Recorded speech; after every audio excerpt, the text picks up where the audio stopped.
Good evening, everybody. Hello. I made it. Long time no see. Well, not really. Actually, it's only been like a day. That's different than recently. Alrighty. Let me get set up over here. Get my chat and everything pulled up. And get all the, well, we'll get to the links in a minute too. Where's all my stuff at? I recently started using a new browser for, like, as my primary browser, and it's different, so I'm still getting used to it a little bit. If you just give me 1 second, see if this works. Hopefully this works. Oh, I need to post the link, because if I don't post it now, I won't be able to do it later. I can't really type in the chat after I pin it to the thing.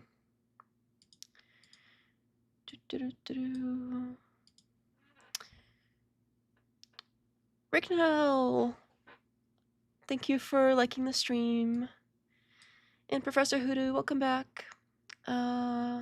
Brian can't stick around, but love what you do. Oh, thank you so much. It really helps. I love the comments. I'm really grateful for like every single time somebody says that.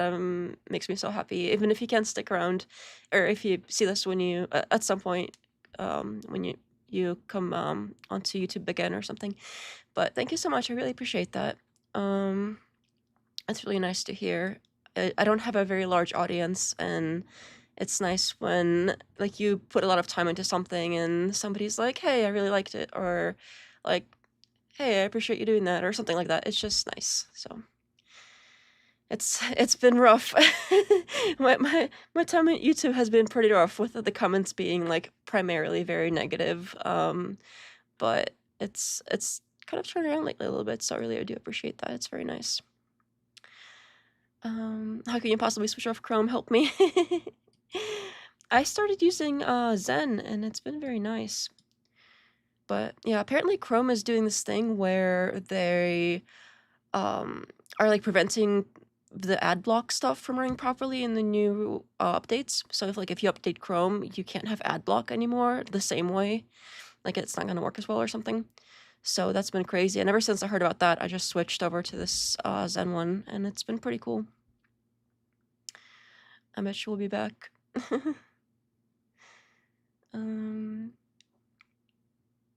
hope YouTube plays a little nicer with your comments. I do too. I really hope so. It sucks when people can't say what they want to say, but YouTube is the way YouTube is, unfortunately, and I'll adjust and adapt. Says can't speak today. Sorry. Professor Huda says I'll adjust and adapt. That's the spirit.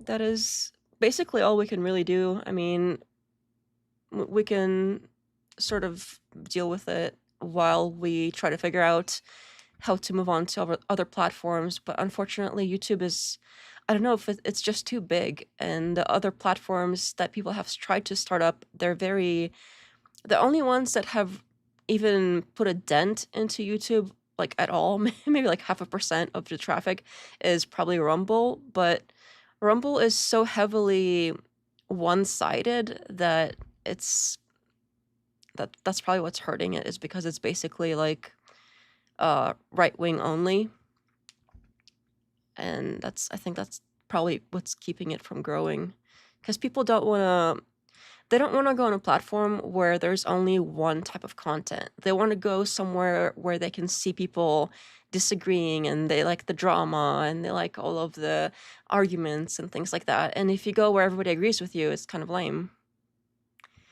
and that's probably what's hurting it. All right, let me get this stuff going before I start my blabbing and whatnot.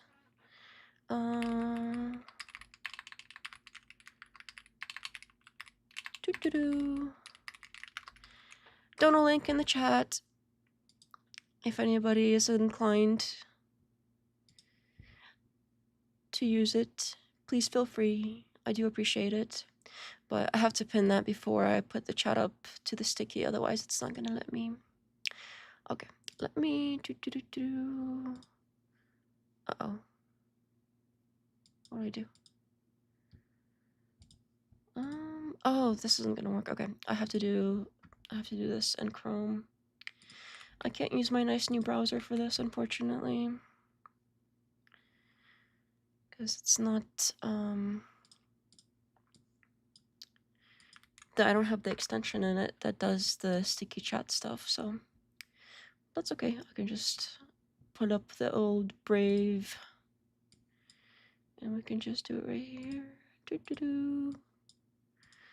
Not a problem. I had it pulled up anyway because that's where we're gonna do the videos in, since I had it open, and I nicely cropped the video this time, so I think it's gonna. Last time was kind of messing with me having the white bar there with the name, and it was kind of, I don't know, it looked kind of dirty, I guess. And I cropped it so it's neater this time. You'll see when we switch over to the other view where the video is with the stuff and the things. So this is gonna be fun. I was pretty tired earlier, like about an hour ago. I was like falling asleep because I was so tired. But now I'm here and I'm remembering where we left off, and like the preview for part 2 was wild. So I'm pretty excited to get into it. It's gonna be probably quite interesting. And let me just finish up setting up over here. That looks okay. Let's see if this works. Yay, it works. Perfect. Okay. Oh, has it always been down there in this view? Oh, well, who cares? Okay. We'll switch to the other one anyway. Still gonna mess around with the some of the lettering and stuff and the animations on the screen, but I haven't had time to do that yet. Alrighty. Okay, I do need this one open. I'll put this over here. And we'll do... Okay, I gotta do the Discord links and stuff. And x.com is probably a good thing to do too. There we go. And let me get this one into all the Discord bits. Pardon me. How has everybody's evening been? It's finally Friday. It was a very long week for me. I don't know if everybody else has a regular, like weekday kind of job, but for those of us that have a regular kind of 9 to 5, it's Friday is the best day. Monday is pretty much the worst, but Friday is awesome because then it's like, oh, I don't have to wake up early. I don't have to think about doing work tomorrow and like the regular work. I'm still going to be doing research and stuff for the channel.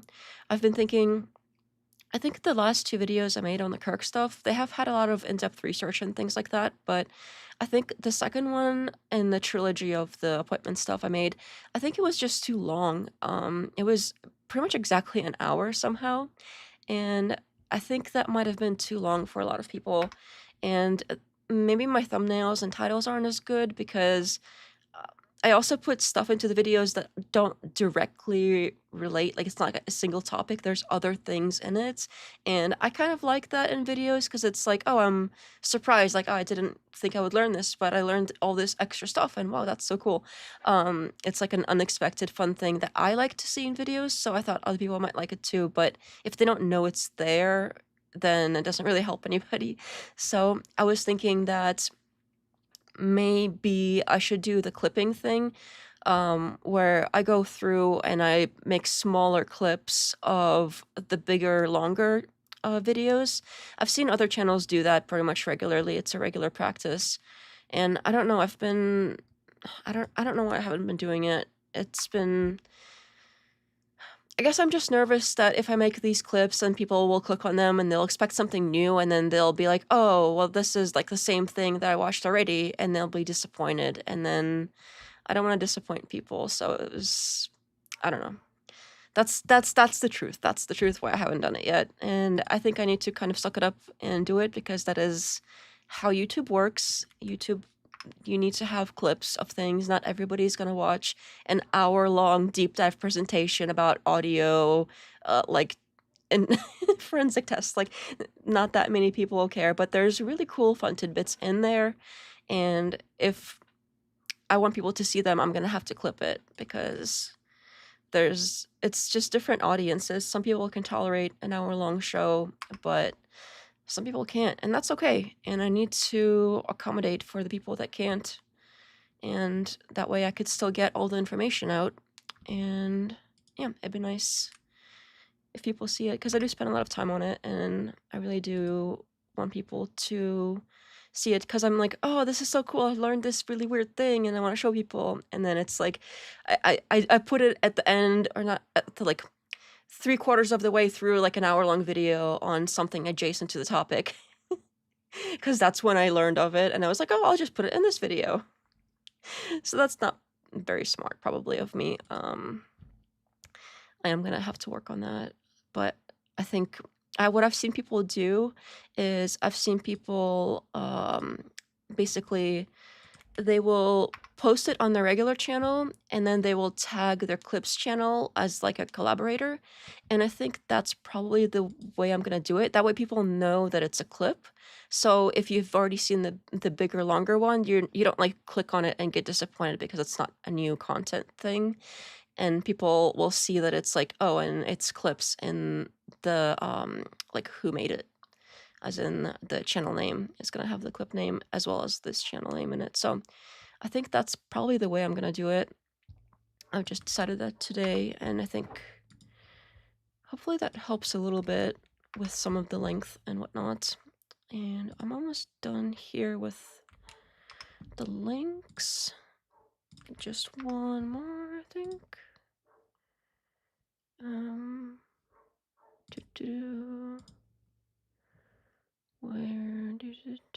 Where's the thing?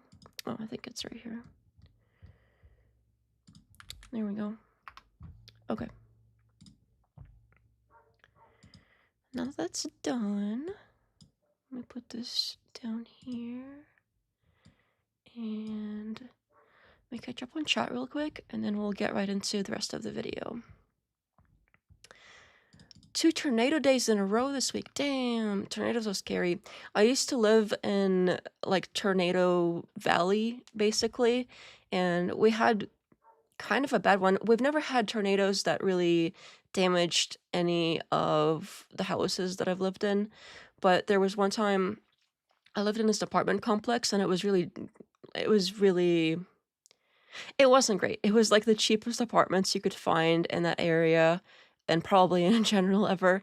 And we were on the second floor, and it was so tiny, and it felt like sitting in like a cardboard box, basically, because the walls were so thin. There were like holes in the walls around where the like box AC unit was, and they like didn't even seal it in properly. It was bad. And there was a tornado nearby, and I was like, well, if it hits this building, we're going. Like, there's nowhere to go, because you can't go in the basement because it's an apartment and you're like on the top floor. There wasn't like a basement room or something we could go in. So yeah, it was pretty scary. That was the only time I think I was really concerned about a tornado. But now that I think about it, I should probably have been a lot more worried. And even then, it was basically like, oh, well, if it hits, what you gonna do? So it was a little nerve-wracking, but I'm glad I don't live where those happen anymore. Re-examination show. Welcome back. Nice to see you. Glow in the dark. That is a very long name. I don't think I'm gonna read it the whole time. Oh, glow in the dark. Okay, that sounded familiar. I was like, wait a minute. I do remember you. Hello, welcome back. And I do. That is a familiar name. Let me scroll. Matthew.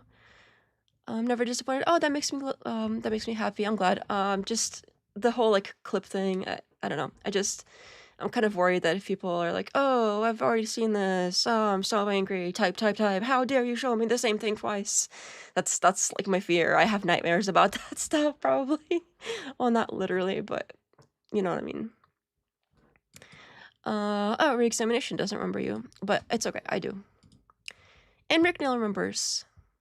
And that should be enough. A lot has happened since... Oh, has it been that long? Yeah, we did a React thing. That was a while ago, damn. Yeah, I didn't realize it's been that long. I thought it has not been as long before, or not before, until... You know what? I'm done with trying to define time here. Tornado Valley totally shifted into Illinois, I swear. Damn. The events in general, as far as the super scary weather events with the hurricanes, the tornadoes, I don't know if they've been getting worse lately or if just more news coverage or more... I don't know. Something seems like it's been happening more often, or maybe I've been noticing them more, but they're really happening less.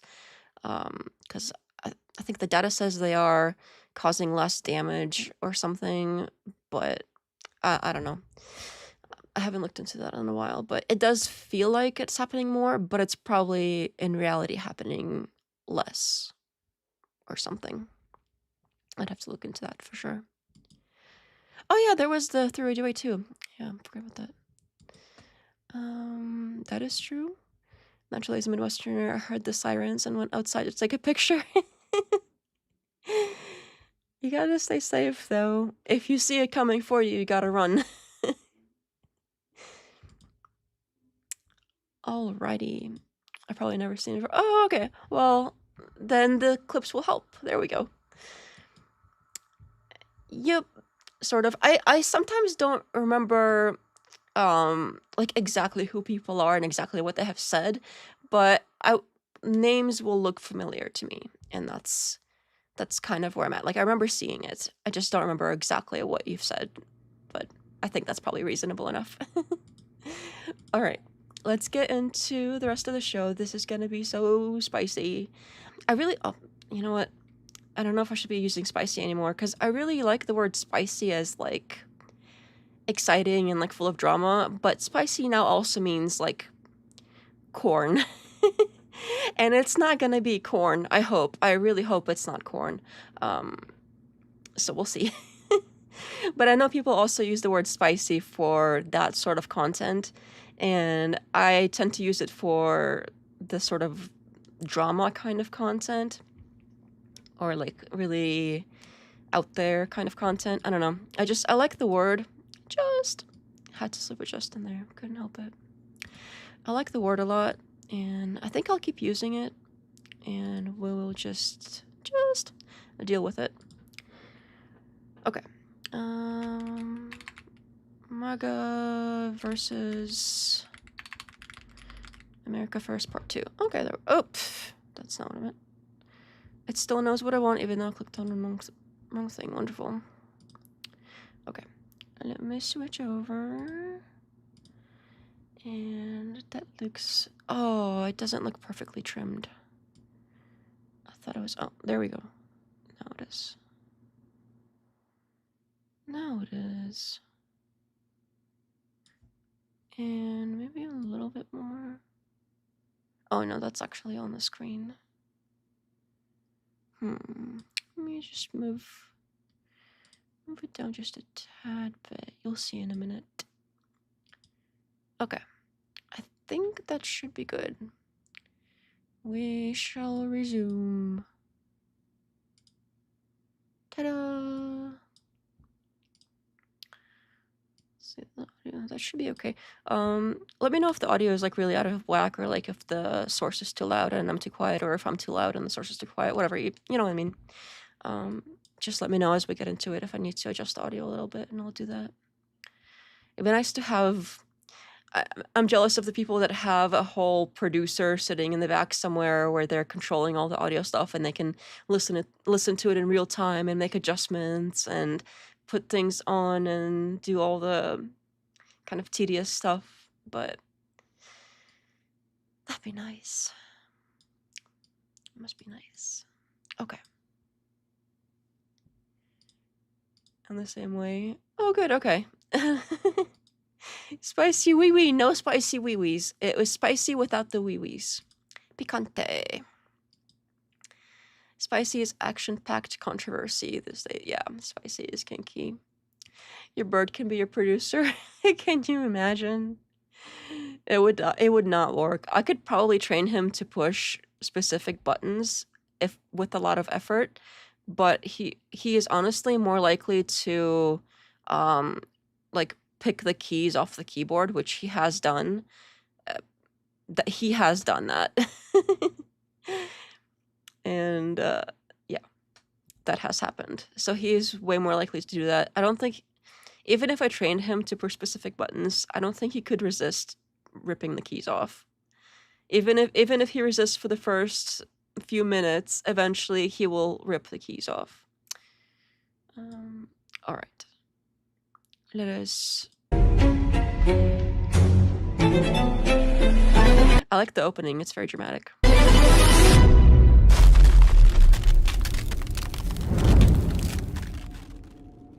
A major issue for many Trump voters was de-weaponization of our three-letter agencies. Immediately upon taking office, Trump brought in Pam Bondi, Kash Patel, and Dan Bongino to head up the DOJ and FBI. Kash and Dan had for years said that the FBI needed to be dismantled and reformed. The FBI's footprint has gotten so freaking big, and the biggest problem the FBI has come out of its intel shops. I'd break that component out of it. I'd shut down the FBI Hoover building on day one and reopening it the next day as a museum of the deep state. And I'd take the 7,000 employees that work in that building and send them across America to chase down criminals. Go be cops. We're going to come after the people in the media who lied about American citizens, who helped Joe Biden rig presidential elections. We're going to come after you. Whether it's criminally or civilly, we'll figure that out. But yeah, we're putting you all on notice. However, Kash and Dan ended up giving promotions to some in the FBI who orchestrated the targeting of innocent people for January 6th. Critics of Pam Bondi's have pointed out that no meaningful arrests have taken place of any deep state actors connected to the witch hunt against President Trump, against any Epstein perpetrators, or any of those connected with January 6th. One of the DOJ and FBI. Yeah, that was a lot of bass. It was like, it's almost like playing bass on like bad headphones, but I know my headphones are good, so it's like,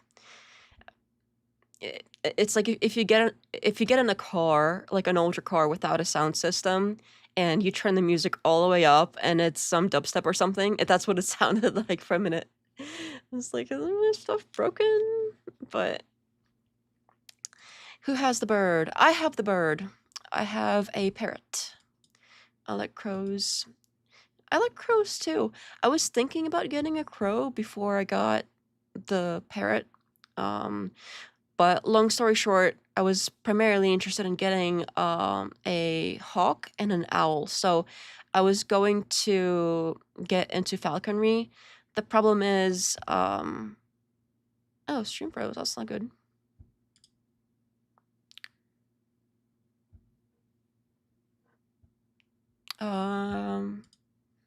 Hopefully I am not frozen.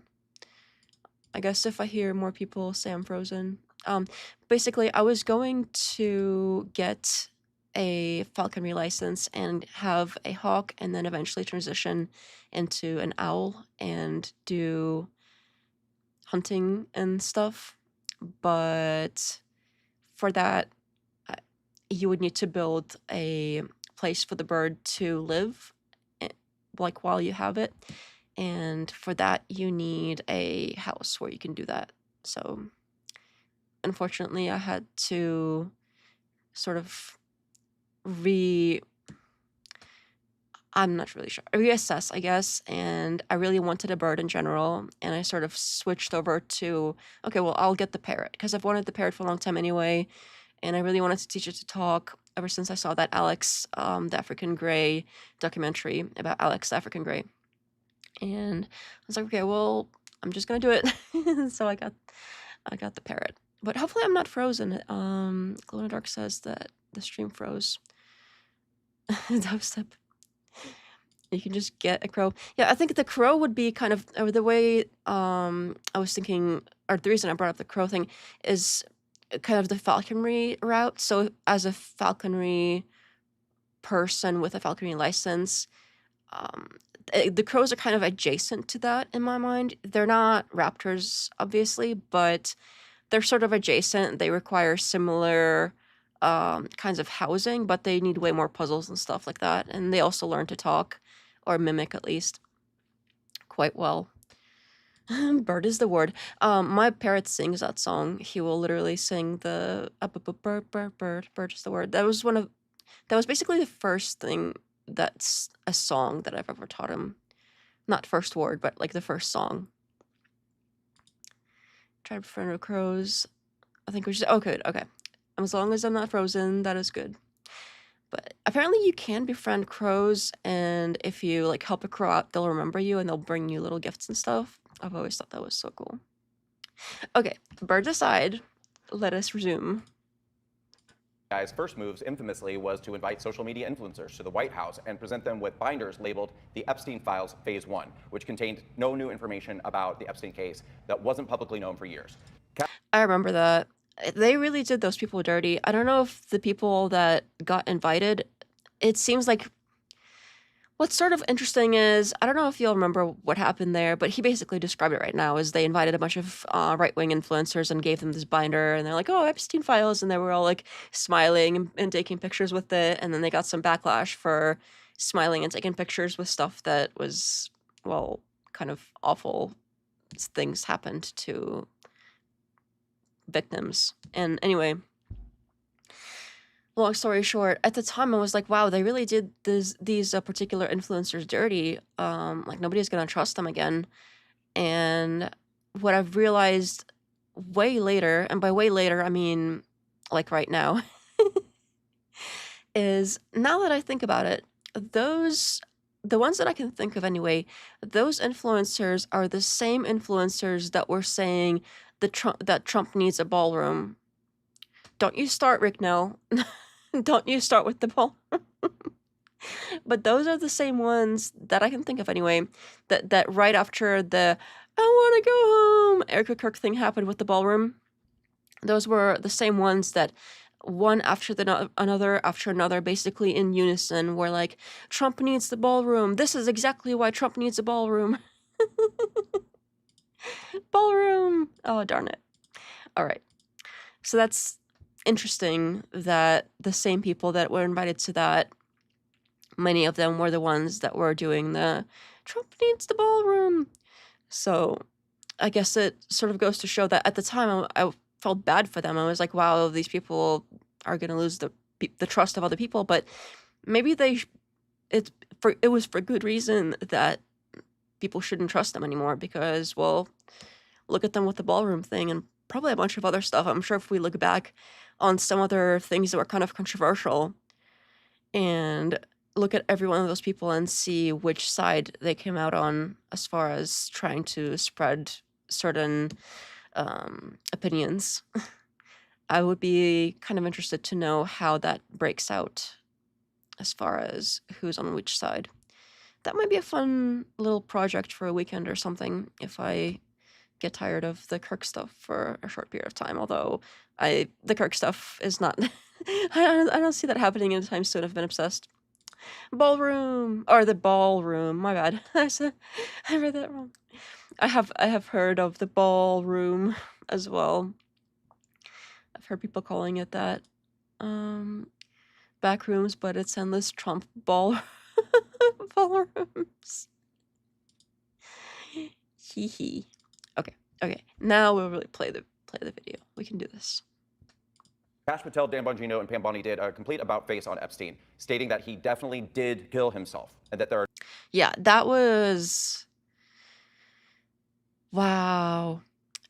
Ever since that happened, and I don't know if it was like shortly before as well, but around the time when that started happening, both Bongino and Patel started sort of looking like traumatized. I think I've mentioned this before at some point, but ever since then, every time I look at these people now, they look traumatized. Like they look like they're not with it. Bongino is like crashing out at people and apparently yelling, and he's all like, oh, you want to fight? You want to go? Or something like that. Anyway, we have to probably watch that at a later time, the Bongino stuff.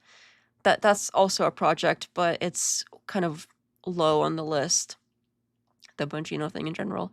And then Patel as well. He's been, every time you see him on any sort of news or anything, he just looks, well, traumatized. I don't have another word for it. He just like like a deer in the headlights every single time without exception. I haven't seen him look normal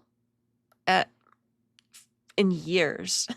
Like he looked sort of normal before he took the job, and ever since he took this job, he's been like any second somebody's gonna jump out the back and get him or something. Ricknell says, I have to go for a bit. Hope I can come back in before the end. Oh, I hope so too. I hope you can catch it afterwards. Maybe the ballroom will come up again. And who will say the ballroom and that we need it? But anyway, it's always nice to have you. I hope to see you later. Are no known perpetrators and participating in the abrupt narrative shift that it is now time to move on from Epstein.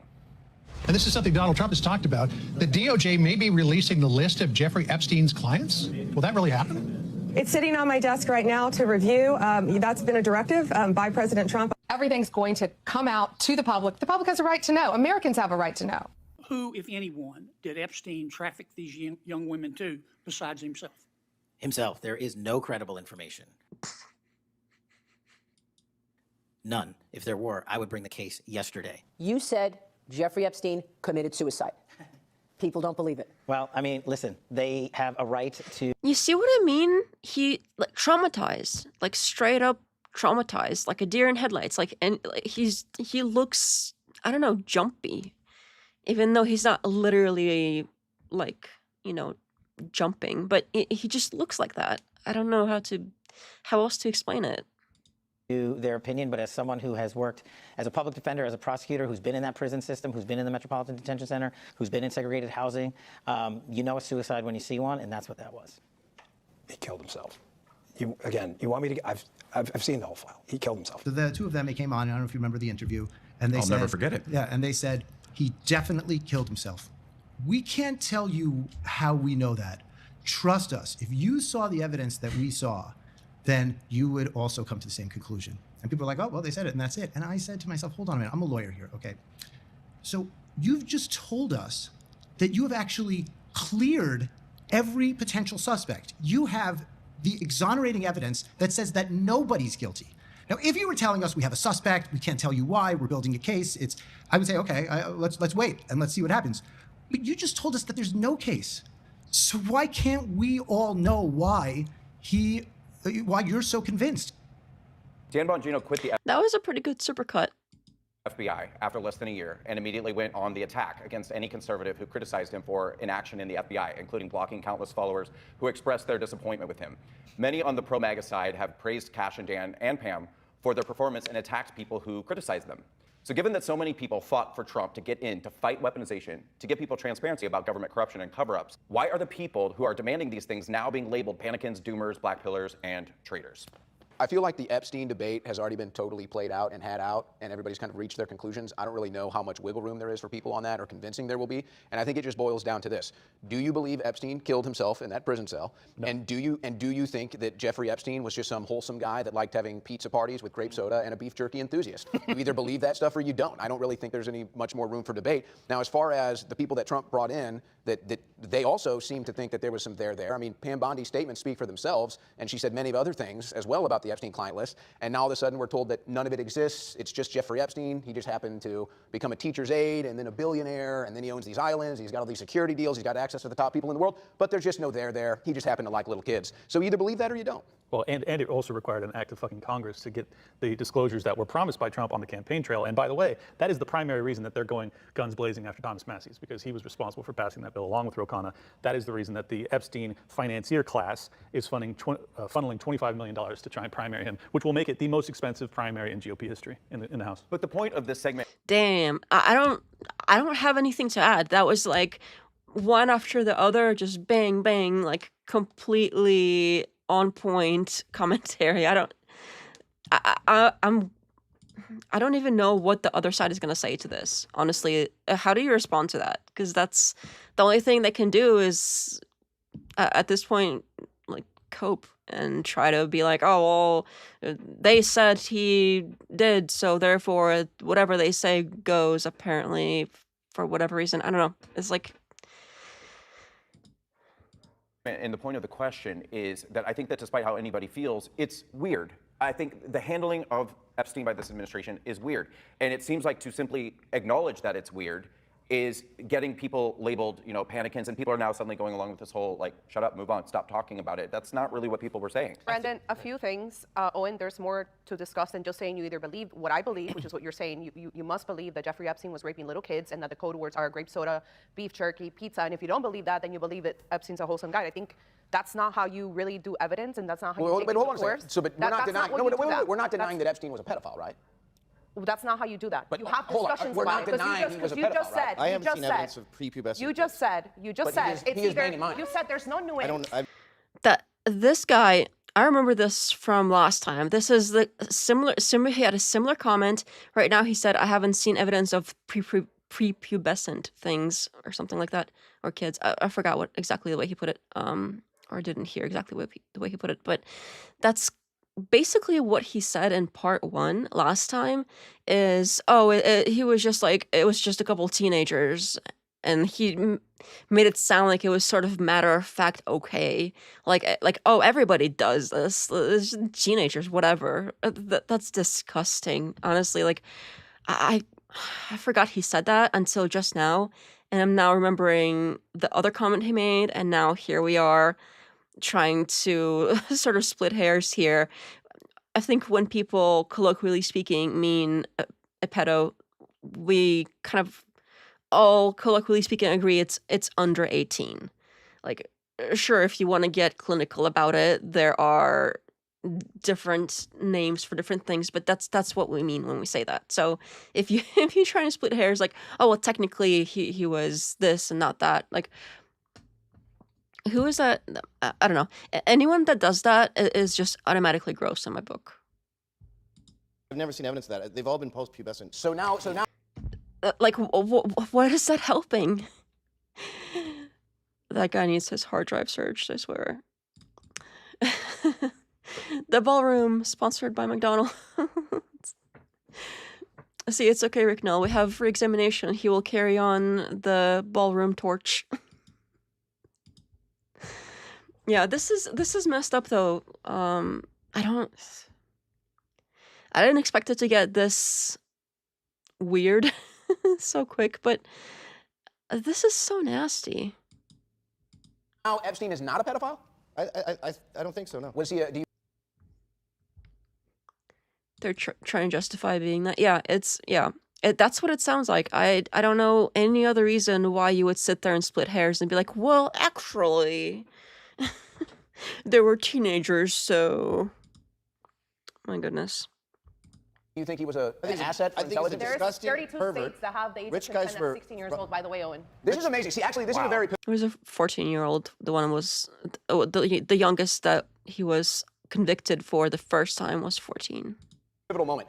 This is where MAGA is out. This is where MAGA... No, hold on. Hold on. You don't get to... So I say have at it. Defend Epstein. The stage is yours. The floor is yours. The floor is yours. Do you know why you unfollowed me? Because I corrected you and run facts about Epstein, and you got upset. No, actually, you unfollowed me because you tried to blackmail me. No. Yeah, you tried to blackmail me, I tried to blackmail you after. Yeah, you did. You tried to blackmail me. Okay. I tried to blackmail you. I want to hear that backstory. That sounds wild. Trying to blackmail him, and then they both claim the other unfollowed them. That this is weird. That's right. No. Wait, are you admitting you blackmailed her? Yeah, she did. She is. Absolutely, I am. You think Mossad is bad? I'm fucking worst. Owen. Oh. What? Look at Clint. That's how I feel right now. This is exactly how I feel right now. This is the perfect expression. She's like, I thought it would take a few minutes to sort of ramp up to the wild parts of part 2, but straight away it's like, bam, here we are, just crazy stuff all over the place. This is insane.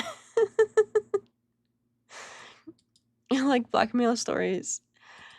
It sounds interesting, honestly. I kind of want to hear about it, but she just admitted it too, so this is very odd. Owen, Guess what? I corrected you one time and I said, you got the dates wrong. And what did you do? On what? You're protecting pedophiles. On what? I corrected you. What on do some you- on some wrong, I don't remember the exact thing. It was some wrong stuff. So, And I said, okay. no, I said, oh, So that's you not what believe that- happened. so- This so- is what happened so because I Epstein have was read the having fucking pizza, grape files. soda, and beef jerky. That's what you Probably. Okay, so there it is. Probably. So there it is. You But believe. okay, are you going to take And that if to you- court? and if you have a think kid- that's evidence and of if you have a pedophilia? kid You're going to with go a and say, phone- hello, FBI, this is the evidence that I have. Grape soda mentioned 1,000 times in pizza? Yeah, so That's you the believe evidence that. you have? So you believe. If That's you the evidence look you at have? This is similar to when Owen Short had his debate with Andrew Wilson, the one that we covered last time. And Andrew Wilson also said similar stuff to that other guy, what's his name? The guy with the red socks, the one that was saying the whole, oh, it's technically not prepubescent or whatever. Same exact arguments, too. It's absolutely disgusting. But he was also bringing up this whole, the code word stuff. And while I don't necessarily disagree that those code words could be code words, they could mean these things, I don't think you need those. I think that bringing that up as evidence is basically inviting the opposition to take it down because there really isn't. It is basically a lot of coincidence and kind of weird. It's like, oh, hey, that's kind of weird. Isn't this kind of weird? And things that are only, hey, kind of weird, they're not proof and they're not even really evidence. And so when you're debating with people about this kind of stuff, it's very easy to take it down if what you believe rests on things that don't necessarily clearly point to the answer. I think that there are better pieces of evidence, such as when Epstein was actually indicted, and there's court documents and things that they're saying that there was a 14-year-old that was the youngest of the girls, and that was back in, what was it, like 2007 or something? That was, what, like 10, 20 years ago now? Anyway, long story short, it's things like court documents are probably a better use, and then there are files that have been sort of incorrectly, not censored. I always forget the word for some reason, but basically they blacked out the names of people that the FBI were like, hey, these could be like 11 co-conspirators, and then they blacked out the names, which they shouldn't have. So it seems like they clearly are still protecting people that they shouldn't be protecting. The only stuff that was supposed to be blacked out was victim information, and it's very clear that they were redacting their, I can't think of the word. I don't know why I forget this word so often, but redacting. They were redacting information of where the FBI was like, hey, these are people that we should be looking into. And for some reason, that didn't happen. At least one of them was that guy who, was it Victoria's Secret guy or Playboy? I think it was Victoria's Secret. Anyway, there is information out there that is more damning than the pizza stuff. So I just wish that he would bring that other stuff more than this kind of stuff, because this stuff is easy to take down. If you look at your kid's phone, hold on, let me say this. If you look at your kid's phone and your kid is talking about pot tell and me. grass, No, I already know this analogy. I already know what this are they analogy. talking about, Linda? Why don't you tell What me are how they talking the about? started? Are they talking I don't about really pot? give a shit Are they what talking about weed? I They're don't talking really about give a drugs shit what right they now. talked about. Did they rape the kids or not? Yes, You kids can't were raped. rape them. Absolutely. No evidence. Okay. There's no evidence. Defend Epstein. Take it away, guys. Take it away. Tell me how the Take it case away. started. Well, hold on a second. Hold on. Given this You're an ultimatum, expert in the case. Tell me. Josie, go ahead. All right, I want to say, so the issue people are having is the word pedophile. I think it's like hebophile or something when you're attracted to kids in a certain age. So it's a semantic argument. But I do want to say that even if the age of consent is 15 or 16, wherever it is in the United States, trafficked children cannot consent. But didn't Pam Bondi herself say 10,000 videos and they were all child porn on Jeffrey? So why are we even And she said the arguing? things that she saw was the most horrendous things that ever exist. This whole video is like a monetization landmine. Not landmine. I forgot. You know what? I can't think. And there has been. But have you not seen the photos and read the files? There's emails, there's photos, there's video evidence. Have you seen photos? Yes! This is not a conspiracy. There's emails. hundreds of thousands of pages. Have you guys not seen it? The emails between Jeffrey Epstein and other people saying what they say are horrendous. There's one where a little girl is saying she loves Jesus and Jesus makes her feel safe, and they're making fun of this or. Look, okay, I'm not defending Jeffrey does that Epstein, prove obviously, rape and kill but every and time. murder?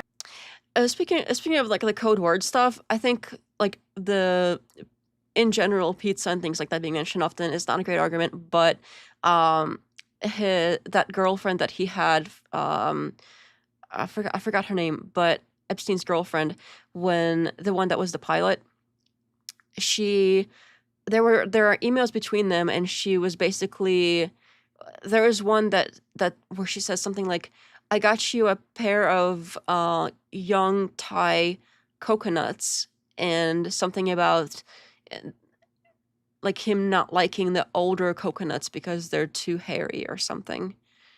See, stuff like that is a lot easier to be like, hey, that's obviously innuendo. So that would be probably an easier one to bring up that people would definitely recognize as like, okay, that's gross. Like you can't possibly think they're actually talking about coconuts there. Did Epstein grow a new prostate before he died? I don't know what you mean by that. Is there like a conspiracy I'm not aware of where some sort of autopsy related thing or something? That's interesting. But I'm not sure what that's about. Someone submits something as a tip or whatever, it's included in the files. But that's so less there's than infinity in the files. But no. So this is emails from Jeffrey Epstein. And emails and photos, and we've And only that gotten had been 10%. submitted. We've Let me only just say gotten 10% of the something. files. The elephant in the room is we all know what Epstein Island was. It was a Mossad operation because they felt like the left was getting too anti-Semitic. I don't believe that. So Mossad wanted to catch guys like Clinton fooling around with teenage girls. The teenage girls never even went to the island. That's why I say, why doesn't anybody answer how they came? There are girls, though, that were interviewed. I don't know if if the ones that were interviewed that I've seen specifically talk about going to the island. This might have been in New York, but, you know, it could have been the island too. It has been a while since I've looked into this, but there are girls that have been interviewed that were like, yes, I was like 14 and my friend was like 15 and we did this thing. Yeah. So it's... They started. I mean, you guys are the... Regardless of like which girls went to which island and which ones didn't, that's splitting hairs. That's the same thing as like, oh, were they 14 or were they 8? Like, they're kids. Was it on the island or was it in his New York City place? It happened. Like, this is all splitting hairs, and the fact that they're doing this it's so icky. It's completely disgusting. Yes, the autopsy, they describe his prostate, and they revealed that he had his prostate removed. Oh, interesting. I didn't know that. But yeah, I mean, the whole... him even offing himself is... Obviously, I don't believe that. There's way too much that points to that not happening. But I don't know if it was because he somehow got away and then was offed later, but I sort of doubt that they have him alive. But that's kind of where I'm at, because he knows too much. So either if he is still alive, he's probably in prison somewhere. But that's probably best case scenario. But why even bother with that at that point? If the people that are that powerful, I think that it would probably be easier to just remove the problem in the best way that they know how. Epstein. So tell me how the case started. About the Florida case? The one and only case. Are you talking about the young girls that called because of the massages in Florida? Tell me how the This case conversation started. here is why this is an issue. It's because it's not Epstein is a disgusting person, and you can reclassify or argue about what he did. I don't care. I don't care how he died. The fact is, I think we're all glad he's dead, and I hope more people are held responsible. No. For what happened. We're not. But hold on. We can argue about how he died in a minute. Yeah, but let me make my point. Let me make my point first. If he got murdered, it doesn't matter to my point right now. Let him make his point. My point is The timing of the Epstein saga is the issue I have with the Epstein saga. And I believe when Trump referred to it as a hoax, he wasn't referring to the Epstein saga as a hoax, but the timing of the Epstein saga. Well, he didn't say that. So why are you trying? This is such cope. I honestly, coming into this, I did not really know what they were going to talk about because the MAGA side is obviously delusional. For all of these arguments, they are just not with it. But every time they speak, I am almost impressed to how far they go to cope.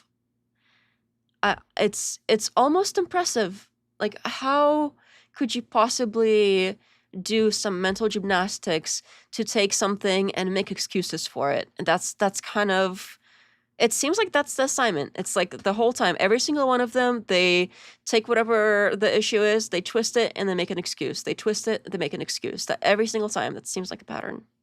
Very interesting, and I think this side of the room is going to be happy that I say this. Netanyahu leaves the White House, and the next day, Epstein becomes the biggest issue in the country, and then right after that is Operation Midnight Hammer. I think there's actually a correlation to that. Now, I'm not going down this road yet. You just did it. I know, but because my point is irrelevant to that for a moment. The timing of the Epstein release is the scandal. And the reason why we're all arguing with each other about the details of Epstein is exactly the purpose of the timing of the Epstein scandal. Because of the reason you just said, or what about the timing? I think there's a whole lot going on It was here. used as leverage for Operation Midnight Hammer. That's what you just said. Bindergate was February of 25. That was 1 month By the after way, the that's a administration conspiracy. started. That's something that you guys fantasize about. That's not Bindergate reality. is just said. He's on your side. Yell That's at him. fine. And I disagree with Gavin. I'm on my Goodness, side. I'm on my side. Yeah, it does seem like this side of the room has a lot of disagreement. I think, so Gavin, so far he has said probably the most disgusting stuff, but then he also came out and said that it was a Mossad operation, which, okay, I didn't expect that. I'll take it. But still, he said so much nasty stuff right before that I can't respect him. And then this guy was trying to make nice. He's trying to sort of do this give and take thing. And then this chick is like, I don't agree with them. I don't agree with anything. It's not me. I disagree. I disagree with everything that they're saying. So yeah. That's this chick. And then this is the guy that what was the term? He talks in 4K. I think was that Rick Nell that said? I forgot who said that. But I think this guy is probably, so far he has been more with her, but I don't know. In this particular part 2, he hasn't said a whole lot yet. So then why is Ghislaine in jail? She didn't do anything wrong. She didn't traffic anyone. She wasn't, so why is she in jail? Why don't we let her out? Did you cover the trial like I think your friend House and Hobby did? Giselle deserves to be in jail. You should look into House and Habit's reporting and see what she did, because guess what? She got charged with 1 trafficking count. Where is the mass? You guys are saying that it's all these children that were raped. They wouldn't even admit, the prosecution wouldn't even let Virginia Giuffre, who was the poster child of Epstein, testify against Ghislaine Maxwell? She got charged with 1 count of trafficking to Jeffrey Epstein. Do you guys think that we're Jeffrey being told the truth about the nature of his death? Yes, I believe it. I think he was killed. You do? That's crazy. Yeah. So does that bother you that is coming from Trump's administration, Cash and Dan? Absolutely. But the guy that you just showed with the yarmulke, he was hired by the Department of Justice to go in there and clean up. Yes. And his job was to stop weaponization. That was his role. And I think it's a perfect example of our split, by the way. He brought people that had been abused by the Department of Justice. Physically, he brought them into the office to give a face to the story. And he was told again and again, well, we can't do that. And I go, but it's Trump's administration. And he goes, not really. He goes, the DOJ is a holdover from decades ago. Yep. And so he ended up quitting. I assume that's what you were talking about on the podcast. Yep. He ended up quitting because he couldn't make any headway in this swamp, in this sludge. So I know you're mad at him for not draining the swamp, but talk to someone who's been there. It's a fucking nightmare. Well, I agree, but this is where I guess my fantasies come into play. The reason I fought for Trump was to end that. And I think what makes it so bitter is you say, well, he's trying. Okay, well, let's say I believe he's trying. Well, guess what? It's not getting done. But you know who's designed? Yeah, I mean, he can be trying all he wants, even though I think anybody with eyes and ears can tell that's not the case. If he was trying, it would look different. A little bit, at least. It looks like he's not trying at all. In fact, it looks like he is with the deep state. From everything that he's done, all the actions he's taken so far, especially within the last several months, it looks like he is doing the bidding of the deep state. So that's the opposite of trying to get rid of them or whatever. So even if he was somehow trying, he is failing so badly that maybe he shouldn't have the job. If he couldn't do the job, don't be applying for it. Desires are getting done, the foreign interests and the special interests. Nobody's going to stop them from building the AI surveillance state. Nobody's able to stop. Yeah, I know we mentioned the AI surveillance state yesterday, not yesterday, the day before yesterday as well, and that's probably like one of the biggest issues right now, that and the war, and both things seem to be what do we call it, bipartisan issue. So I think there's probably hope there that maybe we could come together and at least focus on these biggest problems that are, well, out of control, frankly.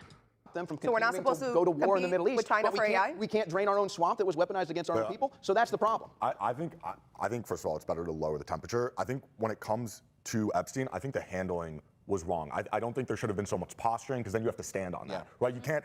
There can't be, what is, I think 4 million or 5 million files. You're a month into the administration. Obviously, they're not able to comb through 5 million files in that time. So don't speak about something that you're actively pursuing, because you don't know actually what's in there and what's not in there. And I think that did, and I think it's legitimate. Didn't the other guy just say that this is the deep state and that these are the same people in all these agencies that have been there for all these years? So if it's the same people in all these agencies, they should already know what the size of this file is. Because it's been like, what, like a decade at least since they first started accumulating this stuff. So how can it be both that, oh, these are all the same people and they've been there forever and you can't get rid of them, and at the same time, oh, they just started looking at this and they're new here and I'm new here, but you'll learn. Sorry, I did that a little too squeaky. It's like, I'm new here. You know what? I forgot how she said it. Now I can't even do it right. Whatever. It's the whole, oh, I'm new here, but you'll learn. You'll learn. It's the same exact thing. It's like they're either new here or it's the same people this whole time. So you can't have both. A lot of these conspiracy theories that surround Epstein. And I think the handling was poor, but I think at the same time, Trump was the only president that released 2 million files. Trump was the president that did that. This didn't happen under Joe Biden. This done. Congressional law, you're going to get him credit for. No, he released it before. He released it before. There has been so many releases. He released them before, and to address your question about. Yes, he did. Yes, he did. No, he didn't. Go back. If there's like a bill little was pop signed into fact law check, before. We've been releasing year after year after in the year. post. In terms of your question, like, do I think Epstein was a pedophile? I think he was. I don't think there's this mountain of evidence that backs that up. I think personally he was. And then in terms of him killing himself or not, I disagree. I think he did kill himself. I think Kosh specifically, I think Kosh was specifically someone who was kind of like you before joining the administration, was like very much, he didn't kill himself. If there was anyone that was like trying to find an answer, and he came out and he said he did kill himself. And so unless you... So this is exactly how I predicted. It's basically like, oh, we have to take these people's word for it for no good reason. can provide evidence that he didn't His kill cellmate himself. came out this week saying that he killed himself. Not the fucking head of the FBI. So like, why do we have to prove it and not them? No, you can't. The burden of proof. It's on them. No, it's on you, that's what actually. he said, but I'm saying that's what Burden of proof is on the state. No, you can't prove a negative. Like if he did, you can show me the footage from the jail. Why did the cameras die? The cameras died at that 1 minute. It wasn't his And the security roommate. guards fell His asleep. roommate ahead of time. Didn't he die of COVID? No, his roommate just came out and said that two roommates. his roommate just came out and said that he for sure killed himself. What about the autopsy and what his brother He said? could have said whatever, but House and Habit has been talking to him for years and been posting about it for years, and she got ahead of the New York Post, who's posting it now. And one of the things that he told her, which you guys don't want to hear because you've already convinced himself that it's a Mossad operation, they were raping kids, was that Jeffrey Epstein, while he was in jail, tried to kill himself the first time, lied about the roommate hitting him so that he could be moved to a cell on his own, and that's when he ended up killing himself. But that wouldn't change how the suicide watch works at all. He still is on suicide watch, so no, that would change. But again, I think we have to get down to basics here. Okay, did Jeffrey Epstein work with Ghislaine Maxwell? Yes. Yeah, that was his girlfriend. Okay, who was Maxwell? That was Hold on. Who was Maxwell's father? Mossad. Who was Maxwell's father? Maxwell.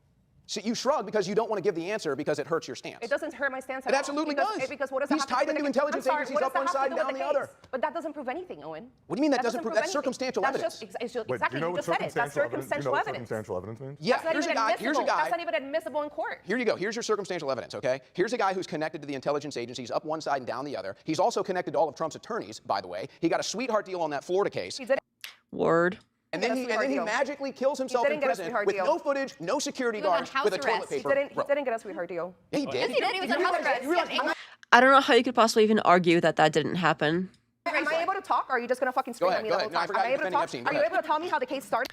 When we, I don't know if everybody was here for that, but when we were reviewing, so the Andrew Wilson versus the 140 IQ, which is obviously a joke, lady, so that debate, when this topic came up, we pulled up the actual files for Epstein, and we looked at what he got,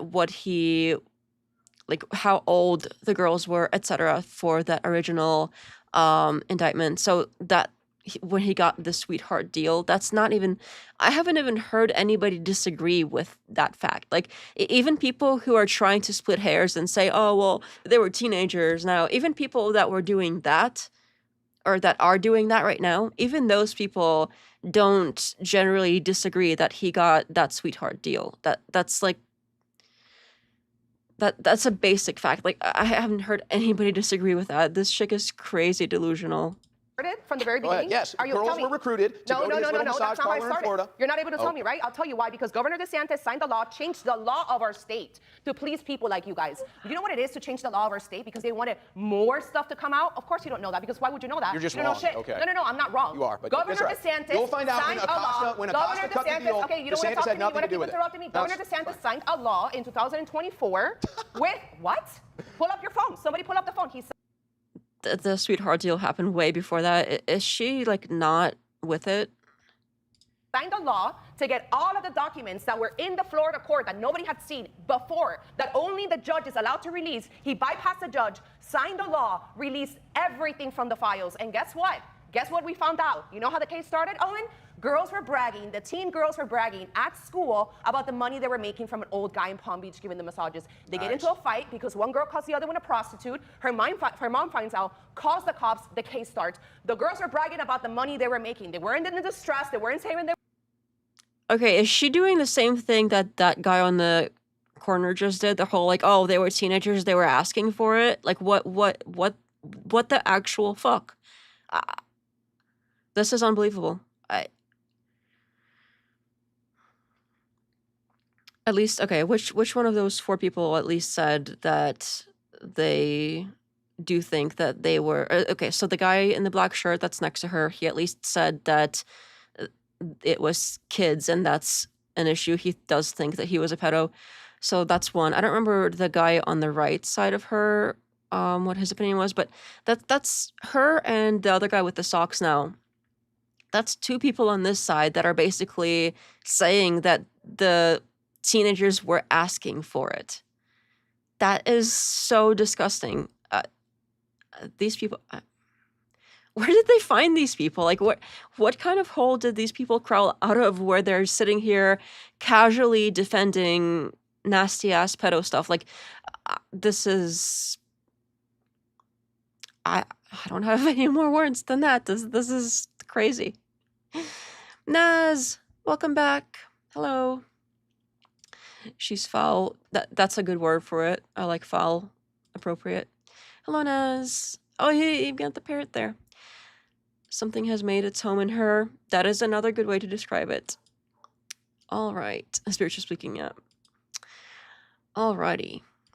Let us try to continue with this, but so far this is so icky. This is the ickiest. They were raped and abused because most of them, when the cops started their investigation, you know what they said? I don't think Jeffrey did anything wrong. Some of them were getting their cars paid. Okay, because some cops are also sickos and defending... Okay, this whole thing is... Since they're already talking about stuff like this anyway, it's kind of too late, but let me just put it this way. There is no such thing as teenagers that are going and, like, prostituting themselves. That is not a thing. They are being trafficked. They are teenagers. They are children. Children can't consent. So her sitting here and saying, oh, they were bragging about it. Okay, they are children. Children cannot consent, period. That is it. There is nothing after that. There's no but, they were, no, there's nothing beyond that. They cannot consent. Therefore, they were trafficked. That is it. There's no other, oh, well, but they were bragging, but they were teenage prostitutes. That is not even a thing. Like, that is an oxymoron. This is... I'm surprised how many people out there are, because first, when we were watching debates with Wilson bringing up these same points, I was like, wow, that's disgusting. I'm so glad that, like, people don't generally think like this, and then it's just this one dude that's just being super gross. But no, there's all these other people, at least two in this debate, at least two, that think the exact same way. And that is concerning. It's concerning that there's this many, and this is just people that we know about, that are speaking about it in public. How many other people out there that are not talking about this, that are sitting there and quietly agreeing with them? That is very concerning to me. I am very concerned with how many people out there, because I thought it was like, okay, Andrew Wilson, he said some nasty stuff. It's weird that people defend him for it. It's disgusting. But now that there's that guy started saying with the socks. Not this guy, obviously. It's not Owen Shorter, but the other guy. And then this chick started saying the same kind of stuff. I'm so concerned. I don't know what else to say. I'm surprised and concerned, and we can't stand for that. This can't be okay. This can't be something like, oh, this is just a difference of opinion. Like, these are children. And children cannot consent. They can't. Okay. That lady is close to saying it's the girl's fault. She is literally saying that it's the girl's fault. The Chad Schroyer. There's a bug. I think I had a mosquito, and I don't know what I did with it. It was like trying to get in my eye. I had a mosquito bite my toe the other day in here. I don't know where they came from, but there's at least like 2 in here. 1000%. Oh man. Yeah, like I'm glad that there's people pushing back on this pretty well. It's nice to see that this isn't the popular opinion, but the fact that there's like a 3 at least that I know of now that are public figures speaking out in that way and saying that basically that they were teenage prostitutes. Again, oxymoron. Sorry, it's just I'm disturbed. I'm sorry. We'll try to move on. They're not prostitutes, they're victims of the crime. Yeah, absolutely. Appointees also defended Epstein. Let's check his hard drives. Really, that's disappointing.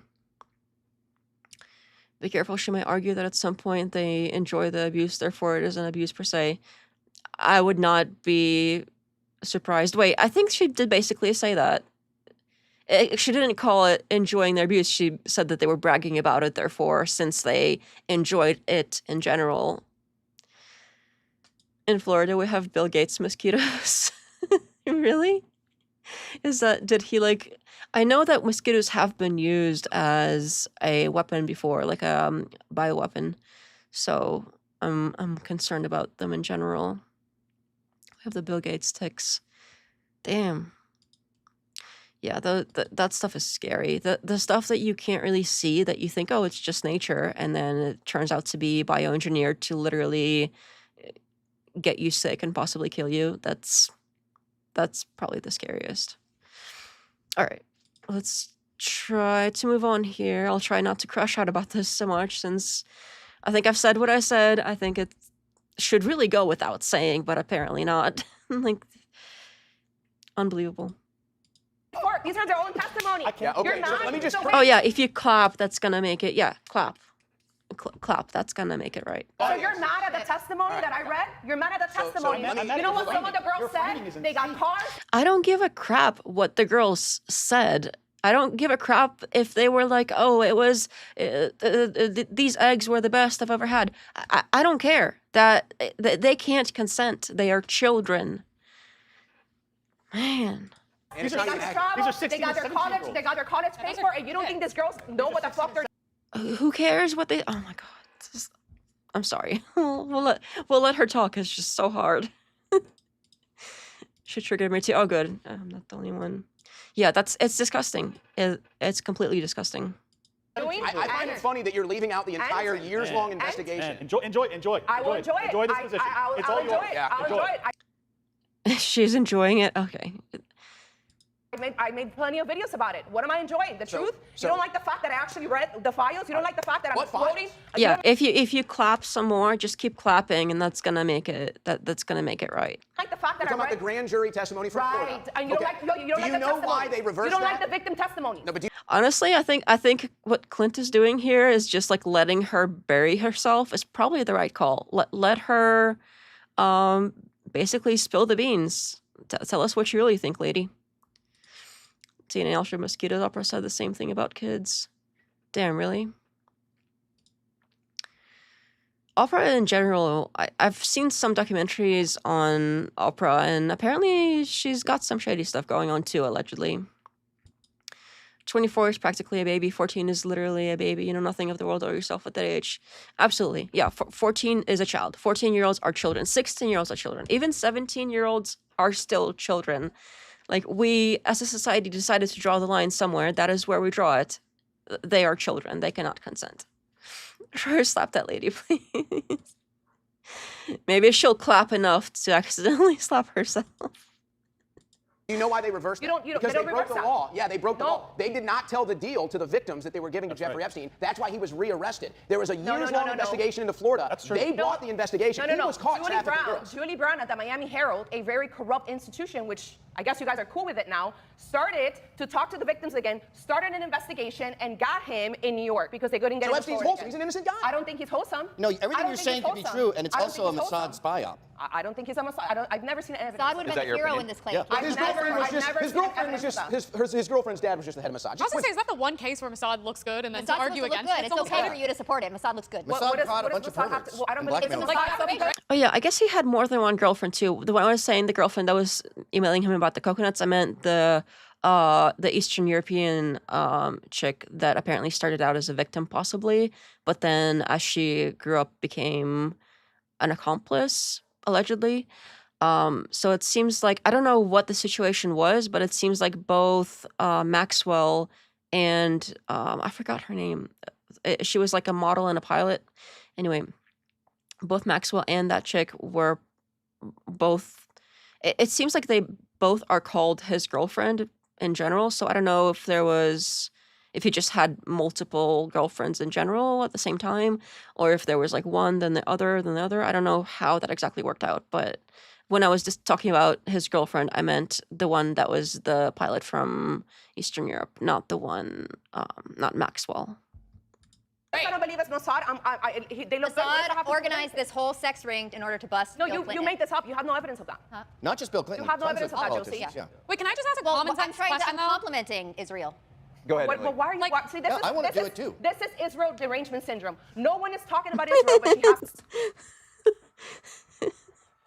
to bring up Israel. Why are you talking about Israel? Why are you bringing up Israel? Epstein has no connection to Israel. I never said that, Owen. But So no one's then talking how is that about Israel derangement syndrome? I never said that. To be fair, it was Gavin who just mentioned the Mossad operation. Great. Well, Okay, Gavin, why do you Emily. have Israel derangement syndrome? I would take maybe like I don't know, just On the step back checklist. from not us because I saw so much of that. I had a mental breakdown and literally had to like call my mom and I was like, I am now religious because I believe the fucking devil exists and it's within these people. But I'm like, just common sense. You have this guy, he somehow is connected to every model, politician, everyone around the world. He was kind of a nobody, and now he has like all this money, all this power, and I'm like, you don't get to that place unless you are doing something inherently fucking evil with a large price tag on it. And it's like, come on, we've seen like the Sound of Freedom and all this shit. This is not a fake thing. Trafficking's like not a fake thing. It's not, There's Emily, a lot but of money that's for not- that's children. not what happened but to in this say that case. you They weren't think, children. okay, That's but not what happened in okay, this let case. me finish. To think organically, this guy's timeline did not involve being a pedophile or harming children or anything. Is fucking crazy. And I don't was see like, any evidence of that. Okay, I'm just confused. I thought I've I'm seen okay like with that. millions of I don't pages see of that. photos, I don't see videos, any and evidence of evidence, that. but I've apparently seen it some of doesn't the emails exist. you're talking about, and some of the emails are just that. I think this chick's strategy is basically clap, say outrageous stuff and yell over other people, and that sort of is kind of like a dominance play thing. So I don't know who's paying her, or if she's just stupid. If she's just like honestly stupid and disgusting as a human being, if that's really truly who she is, or she's being paid and she's a disgusting human being for accepting money to say stuff like this. Whatever it is, whichever one it is, it's so gross. And all this like yelling over other people and clapping and whatever, and these like dominance plays that she does in this conversation, that's just like to cope with what she's doing, I guess, maybe. Obviously I can't know for sure exactly like what her full psychoanalysis is, but makes you think, I guess. Oh gee, I thought the redhead was Pearly for a second. No way. Yeah, that's the redheaded libertarian lady. I was a Zionist all my life until now, a recovering Zionist. I'm a mediumist. All right, you guys. Just had So it what here about to Pam share Bondi in his saying home for that no she reason. has the He client wants to list clean and it. she Like, this is the Well, I think I don't understand. So she just I lied? think I think like he So said. Pam Bondi lied? Yes, I think a lot of them got ahead. I do think that, and I think she was the wrong choice. No, but did I do Pam think Bondi that. lie? Probably. So she lied. Probably. She never saw a client list. She never saw the video. Probably. Are you a panican? The reason Dan Bongino lost and That the reason he startled lost market me. share. That like legit startled me. I don't know. That sound effect. I did not expect that. I forgot that they did this like coming up stuff in the middle. Yeah. I appreciated this coming up thing when it was at the end of the last episode, but like the part 1. But these coming up ones in the middle, I don't appreciate. They're just kind of distracting. I think it's cool if you want to put like an ad for yourself in between. That's fine. That's the normal thing to do. But the coming up is unnecessary because it's the same video. We're still here watching it. Client list. She never saw the video. Probably. Are you a panican for thinking that Trump made a mistake with Pam Bondi? I don't know. Am I? Glow. I'm asking. I just Because some of these people were Panicans called her expressing out that first, but before it was brought to light Well, and called names for it. look, I'm going to say something else that some people are going to like. I don't like the fact that Trump has met that many women in those positions of power. I don't think Christine Noem was a good choice for DHS. There are certain positions like Carolyn Levitt where I think women does a good job when doing that. When I think of DHS and I think of the DOJ, I'd like to see men in charge, which we got now. I'd like to see less women at debates. They're very Well, wait, loud. I'm sorry, no one answered my question how this guy became a literal billionaire and was connected to everyone in the world and he never did anything wrong. He's Jewish and Jews Josie. help each other out. No, right? that's actually a really horrible argument because I'm trying to ask if he wasn't like trafficking children, which there's such a heavy price tag on. I think he was doing that for the CIA. Well, that's true. He's what he did. Josie, I'd like to hear your opinion about what Linda said about women in positions of power in the administration. I agree with Linda. I agree that there should be less women in power. I like Tulsi. I like Speaker. But when it comes to women in power, in powerful positions like leading the DOJ, it's a man's job. I'm sorry. So women need to know their place too. I They've get it. done an Women are embarrassing very job. good at certain types of things, and they're not as good at other Shut types the of fuck things. up. Women? Shut the fuck up. Dinosaurs? Sorry. Did you not get the memo about what you're supposed to wear to this thing? We're all hearing collars and stuff, and you're wearing. You got that big He forgot his crazy socks too. bug-shaped scab on your It's like arm. John Fetterman. He's a libertarian. He doesn't have to follow the rules. You didn't hear we're supposed to wear suits? No, I didn't hear that. Well, But either way, He doesn't listen to rules. He's a libertarian. that's what I'm saying. Yeah. Doesn't have to. I don't apply to him. On the topic of podcasters and influencers, many identifying as MAGA have denied that there is a legitimate splintering of.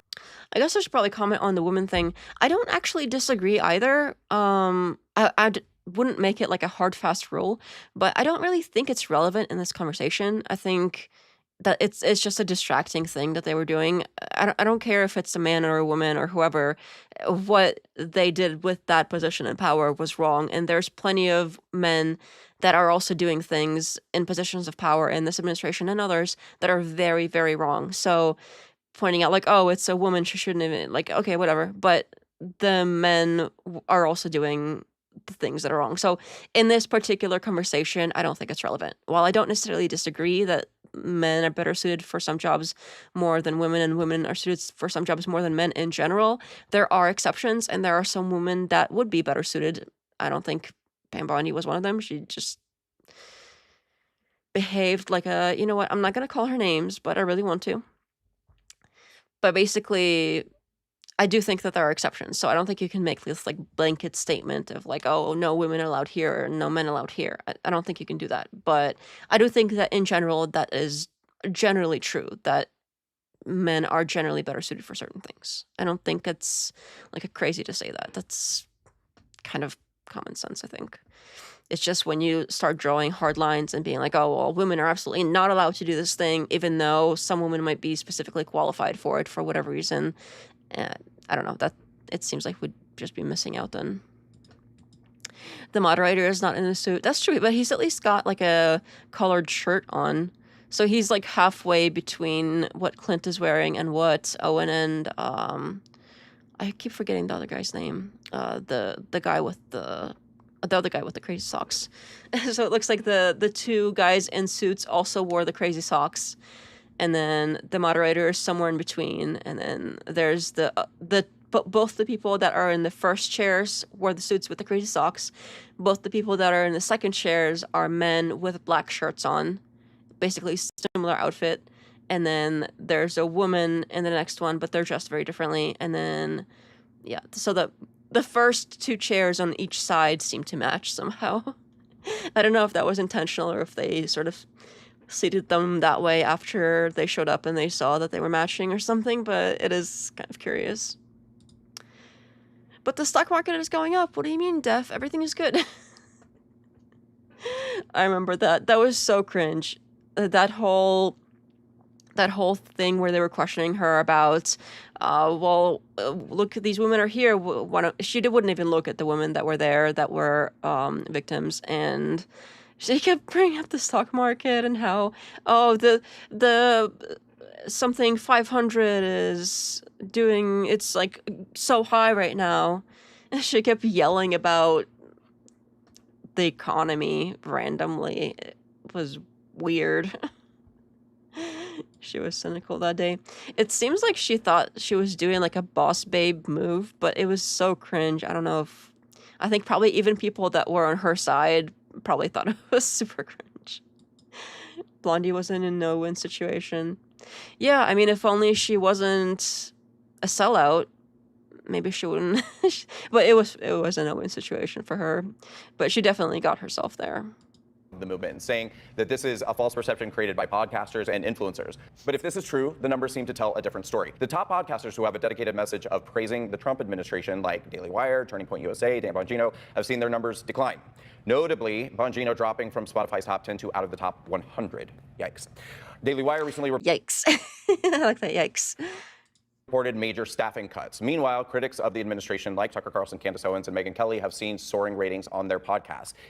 That does give me hope. Like, even if I don't necessarily agree with everything these people are saying, and I do kind of disagree with everything the other people are saying that he mentioned, but it does give me hope that people are thinking outside the box and that they're not sort of just accepting whatever the government is telling us or that whatever they want us to believe clearly. So I'm glad that so many people are basically just not buying it. The fracture in the movement isn't real. How do we explain the vast discrepancy in viewership of these podcasters? I do think the Bongino thing is a little different because he did his podcast for years, basically railing against the deep state. He gets into the FBI and basically does nothing. So I think that's kind of a separate issue. He nuked himself. As far as the MAGA division.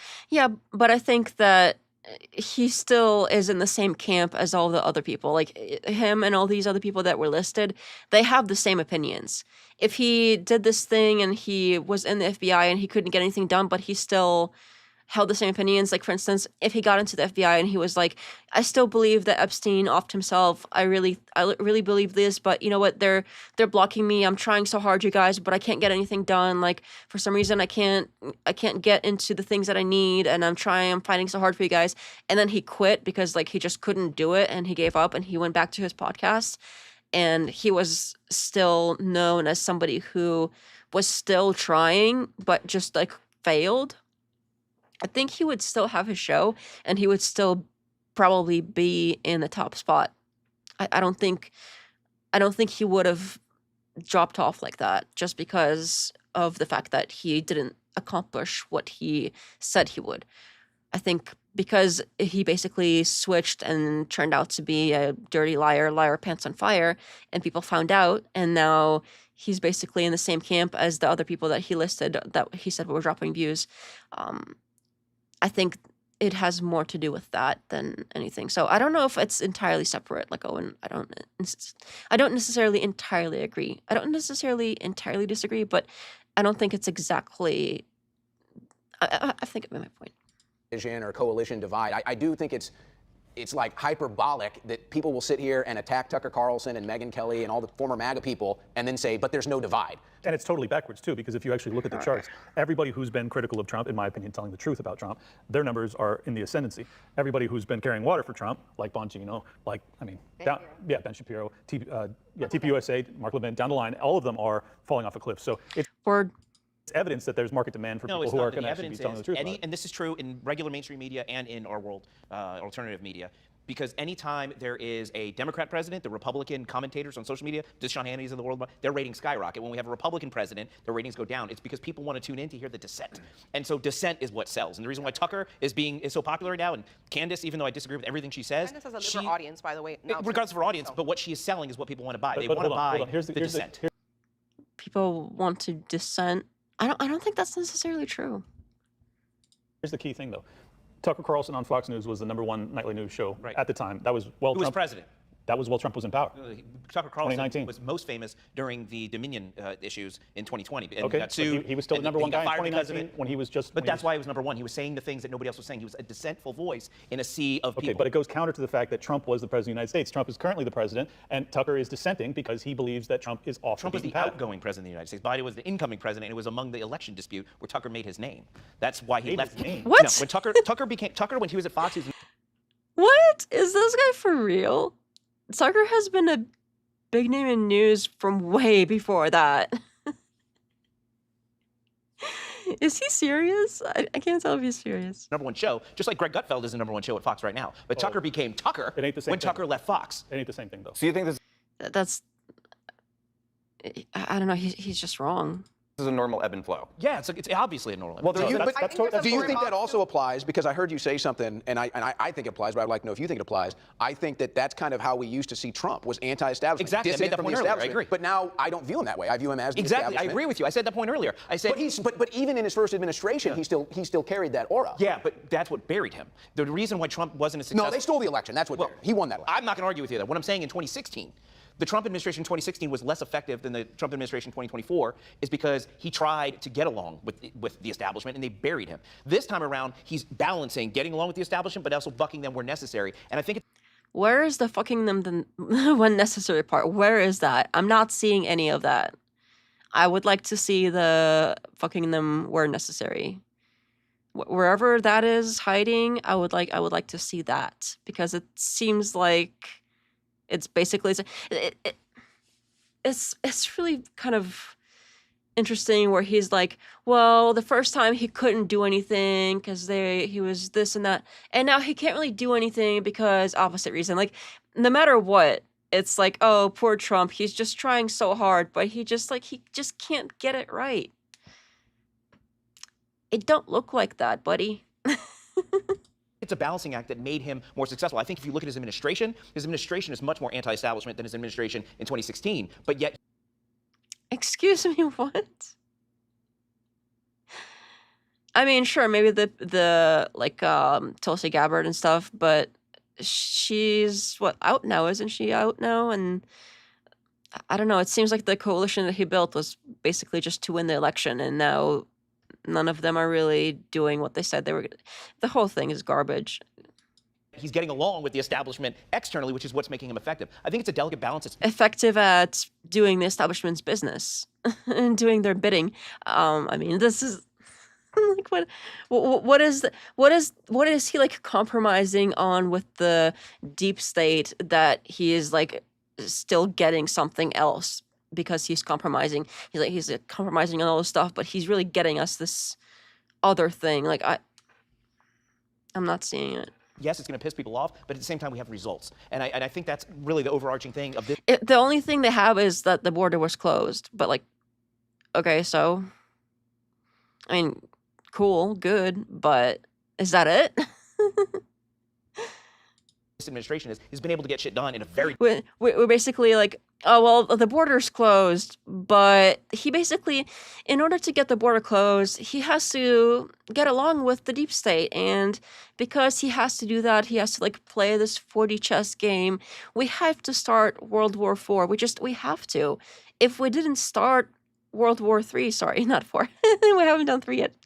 If we didn't start World War III, then like how could we possibly close the border? It's impossible. Like, in order to close the border, clearly we have to attack Iran and we have to do the bidding of Israel.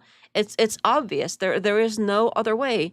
Without all of this stuff, and like, how can we possibly close the border if the Epstein files get out and we start arresting people that are co-conspirators of Epstein that the children were trafficked to? Like, if that happens, we can't possibly close the border. Therefore, we have to redact people that were co-conspirators. We have to unredact victims' names to sabotage the whole thing.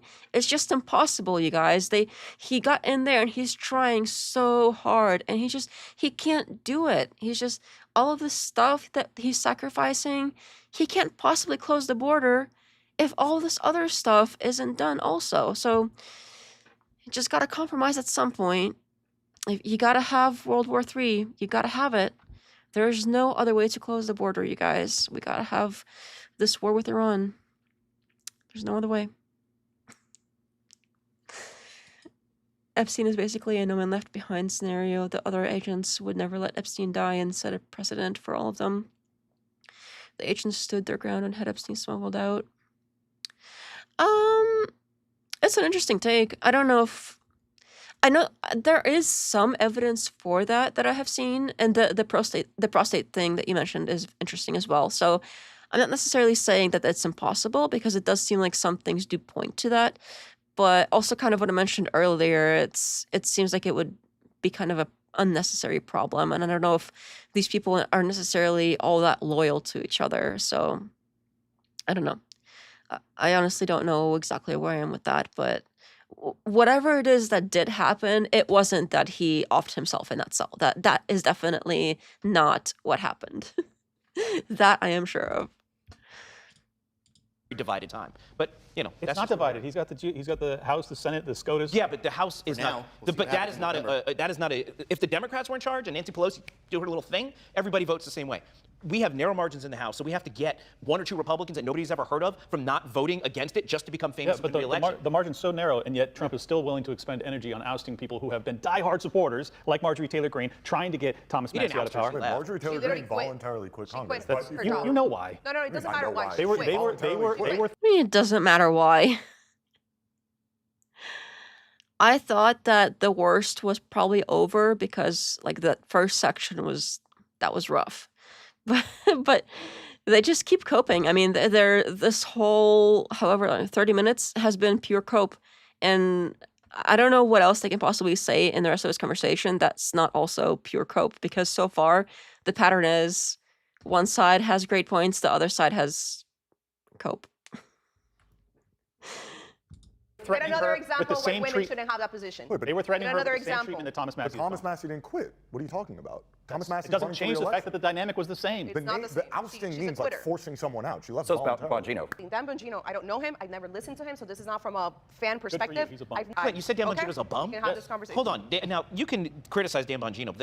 The dude walked away from millions and millions and millions and millions of dollars to serve making maybe $200,000 and to come back and have to fight for ratings because he left the market. Don't talk shit. That's not a bum. That's a public servant. He was in the Secret Service before that, defending the country. That's not a bum. What is the point? They're popular and people listen to them and people agree with them. I listen to, I would say if I have to listen to politics. Don't you? Yeah, but I also listen to Megyn. If I want information, if I want to know what's happening, I'm going to listen to Megyn Kelly, and I think Matt Walsh is the best. I mean, he's very into his own bullshit, and it's great. But I'm sorry, I'm not listening to Ben Shapiro. He clearly has such an agenda. I think he cares way more about Israel than he does the United States. It's very negative to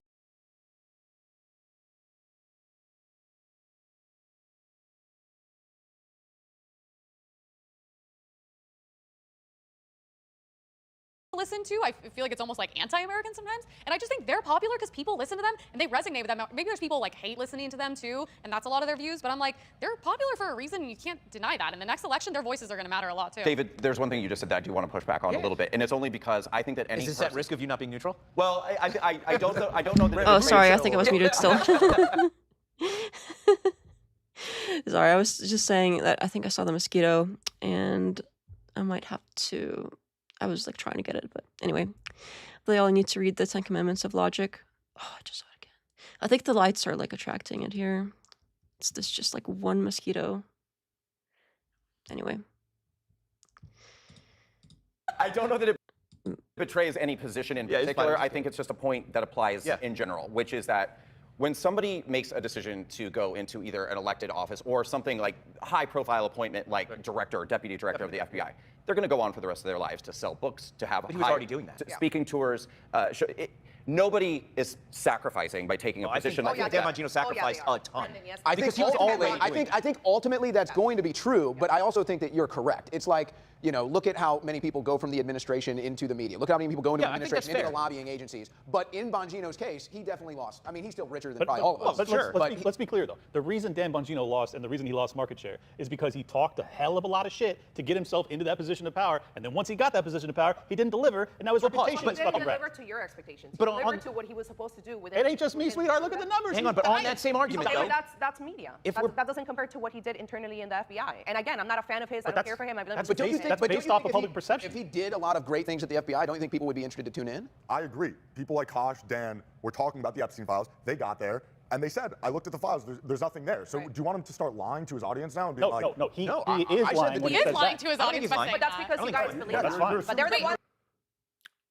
This is basically like, take his word for it. But they're the ones that saw the evidence and didn't find anything. Bring it back to the question on Evidence these is just on people. the It's screen, like, but- take the example of Candace Owens, for instance. Candace has bigger audience than she did 2 years ago. The reason is now she sells like bullshit conspiracy theories that anyone who wants to watch, it's like watching Keeping Up with the Kardashians. It's like, what is Candace It's a going to soap talk opera. What is Candace going to talk about today? The Egyptian planes? gained a lot or of the liberals. Or the beach? What they're like obsessed with these Egyptian planes. Seriously, like even Erica, she's like, she was, I think, was it the Amfest 25 speech where in the beginning when her iPad thing wasn't working and she didn't have her speech, she started talking about the Egyptian planes too. It's like they just can't let the Egyptian plane thing rest. Cult in Utah run by communists. It's like, anyone, like conspiracy theories are really interesting. She's created. Conspiracy theories are sometimes true. So just because something is a conspiracy theory, it doesn't necessarily mean that it's not a conspiracy fact. I'm not saying that every single one is true. Obviously, there's some out there that aren't, but there are such, like, conspiracies are a thing. That's, a lot of people work that way, especially people on the sort of higher levels of society, government, money, business, whatever. A lot of them have tons of conspiracies all over the place. It's just some we find out about and some we don't. It's like, all people do really is conspire with each other. It's just all a matter of scale. Only 2% of the files have been released, and most of them heavily redacted. Is it really only 2%? Yeah, I mean, it's honestly amazing how sometimes they'll drop a whole page and it's just all blacked out. It's like they don't even try. They'll drop a few things here and there just to sort of say that they're doing it, but all we have is their word that they're not redacting things that they shouldn't be. And I think Thomas Massie was one of the people who actually came out and pointed out that, hey, they redacted these names and they shouldn't have. And that's only the things that he happened to find when he went into the skiff for like a few minutes. Imagine how many other things that are there that should not have been redacted but did get redacted that we will never know because we can't. Like, we just have, all we have is their word, and their word is meaningless. Like, it's completely garbage. So only 2% by the size of files. Oh, okay, that makes sense. But honestly, like, if a lot of the files are video files, I don't really want those. I would rather, like, obviously I don't want those to be released, but if it's a lot of what we think it is. But as far as like documents and stuff like that, I imagine those would be probably smaller. But even the documents, they're not, I guarantee they're not releasing all of them.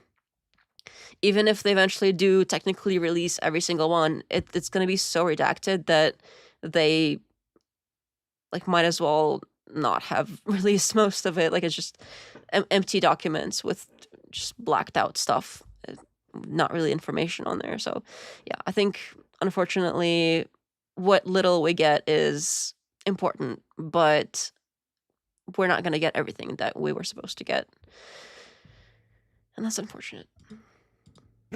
People love buying into them because they're interesting and they're weird and they don't make sense and you want them to make sense. And so you tune into the other episode. That's why every time at the end of her episode, she goes, wow, I found really big evidence. Make sure you watch tomorrow. We're getting close. 5 months ago, she said that I have the actual documents that a French...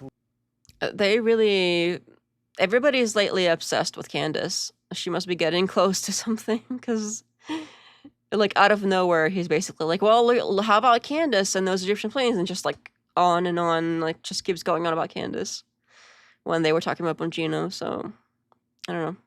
Legion working for Mossad wired $2 million to the army, the military, to kill Charlie Kirk. It's been 5 months. We still haven't seen these Go documents. back. She said last year before his death that she had evidence that RFK, Kennedy, was engaging in some, Israel, of course, was blackmailing RFK. And she had this whole thing with Ian Carroll, never provided it. 3 episodes, LinkedIn, House and Habit, Jessica Reed Krause basically alleging that she was somehow involved with this Mossad operation. Never happened. Did we solve those Egyptian planes? We never solved the Egyptian planes, the Ukrainians, the people. So is she politics or is she entertainment? She's entertainment. Okay, well then there you go. In terms of other people like Megyn Kelly has like 1/10 of the views that Ben Shapiro does on an average video. In terms of Tucker Carlson, he tweeted this out himself. He said my ratings have gone up by 300% outside of the US. I'm sure Pakistan would love Tucker Carlson as president. But if you look, and there's been polls by basically every single polling outlet, Tucker Carlson is like -40 amongst Republicans. Trump is... I don't know what polls he's looking at, but I think polls are interesting because you could probably get a poll and order it to be done in a certain way where you get the results you want, basically.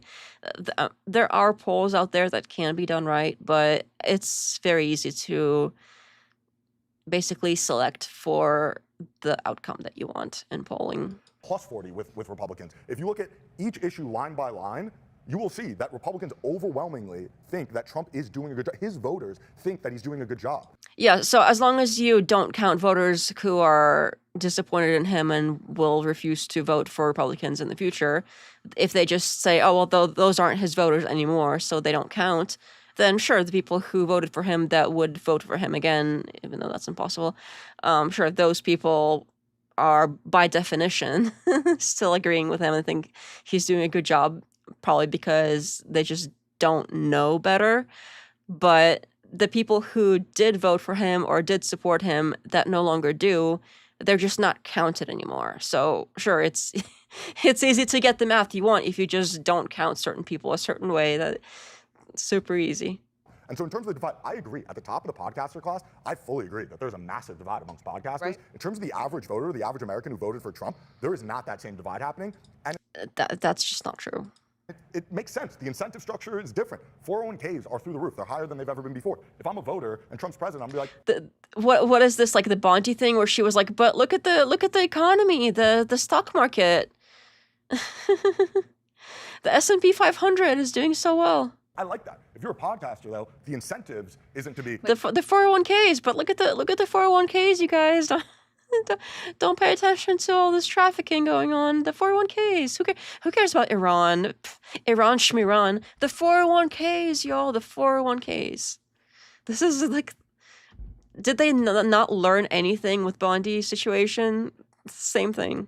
Like things are going great. It's to engage in conspiracy theories. It's to engage in demoralization. So we also have to think a little bit about the incentive structure here on who is tuning in. I mean, Tucker has Cenk Uyghur on to talk about it. I mean, this is someone who said, buckle up, white Christians, your time is done. And so, yeah, he probably has an increased audience from people in Pakistan. Wow, people from both sides of the aisle are coming together to agree on some major issues that are affecting all Americans on both sides of the aisle, how terrible. If they are from different sides of the aisle, that must be that they're up to no good. That the cope is strong with this one, indeed. The forced casino investment.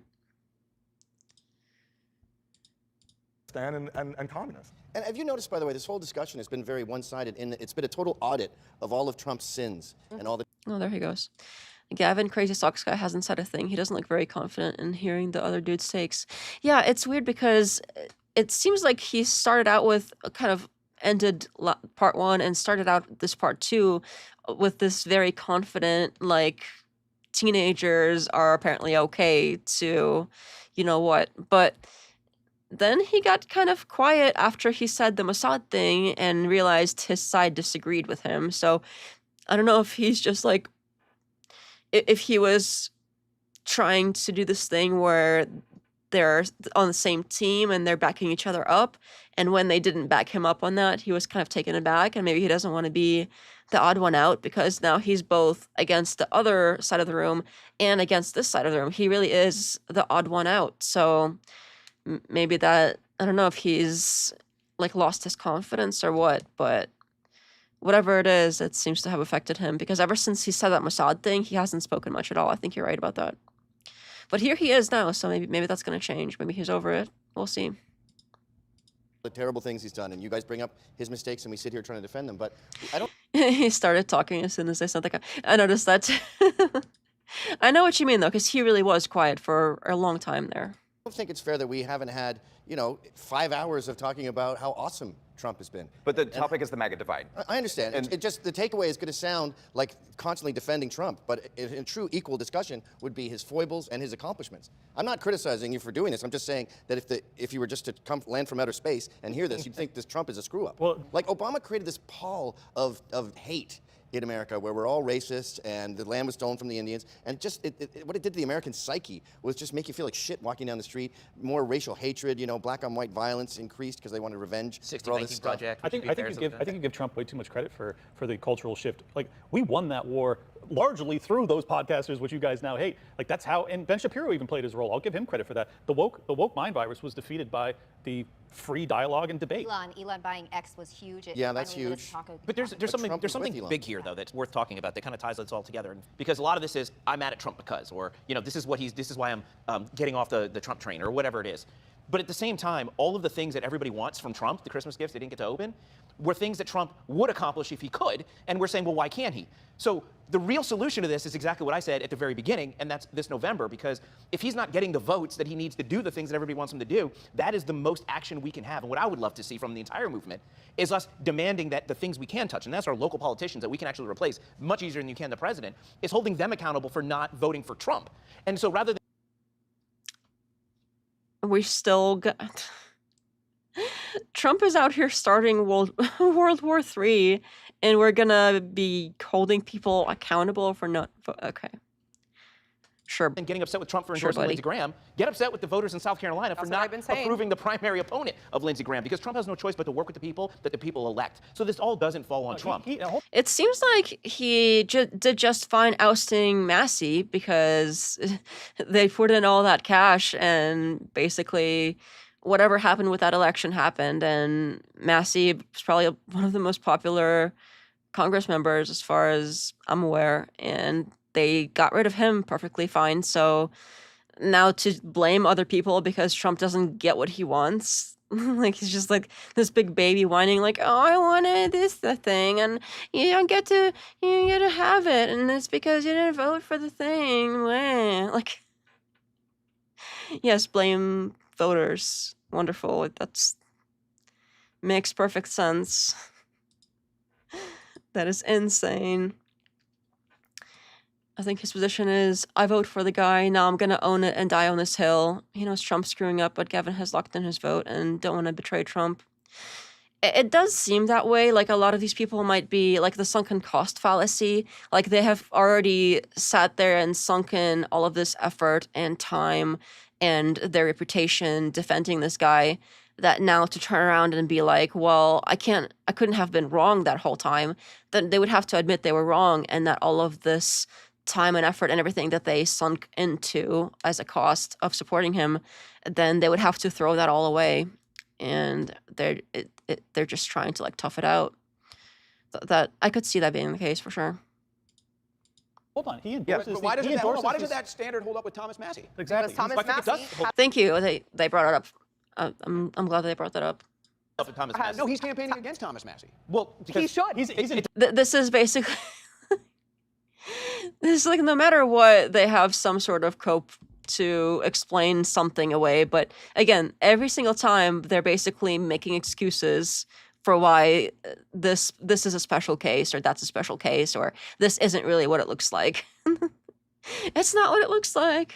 Or this particular thing is like a special pleading situation for everything that Trump is doing wrong, which he can't be faulted for, but everything he's doing right, which isn't a lot, he, like, other people aren't supporting him enough, and this is sad. A lot of us want him out. So then A why lot can't of he us answer want him that question? out. Why can't he Because he campaign doesn't vote with the against Lindsey MAGA Graham? agenda. Why can't he vote? He doesn't vote with the MAGA agenda. Okay, so Lindsey Graham. What is the MAGA agenda? If it's war, then good. MAGA. So Lindsey Graham is MAGA, Thomas Massey's not. Thomas Massey. Sure, Thomas Massey voted against support- I'm just saying in terms of why Trump wouldn't campaign with Thomas Massey. But there are reasons why they're not. Yeah, there's no value to Trump to I'm endorse saying Massey. Trump disagrees with those So reasons. Lindsey I'm not- Graham I'm is not providing MAGA, for Thomas that. I'm Massey's saying not. Never. See, this is what you always do, agrees with Owen. those reasons. When Why you're always- defending a pedophiler, no, questions. that is not the. No. We don't think Lindsey Graham is MAGA. We don't think Trump Lindsey Graham does. is MAGA. No, he doesn't. Trump doesn't think. Seriously, where did they find these people? Again, Gavin is sort of familiar to me, but these other people, it's like, I don't know if the MAGA side on this is so unpopular that they had to get like these random people to even take on this particular side of the debate. Like, I wonder how difficult it was to find people for this side of the room. Because, man. Lindsey Graham is MAGA. To get things done. He could get Lynch in if he doesn't wanted. like- Exactly. He doesn't like Lindsey Graham. Then he likes could get Thomas Lynch in. Massey, but it's not advantageous for him to go with someone who turned their back on him. Bullshit. The And whole he has reason. to go with this. Hold on. It's he not has to tactical. compromise. Lynch would vote along with Trump on 95% of things too. The reason he backs Lindsey Graham is because they have the same fucking benefactors, and you know it. That's not. No, that's what That's you absolutely came It's up not with. Israel. What So evidence Trump's is that? endorsed Lindsey Graham because of Israel. What do you mean? What evidence? There is no you have evidence. Lindsey Graham, you have Ted Cruz, you have a litany of other politicians whose entire lives are dedicated to a foreign country. Correct? Can we at least that is not acknowledge that? correct. No, I No? don't agree with that. They don't even hide it anymore. It seems like whatever happened, I don't know if it was Trump getting elected, but something happened within the past few years where people that it used to be kind of a hush-hush thing that they were really Israel first. Whatever happened in the past several years, it seems like they're out in the open with it now. And it's like, oh, well, we've always been Israel first. Duh, everybody knows it. What's the problem? Like we're somehow in the wrong for pointing out how that's not right.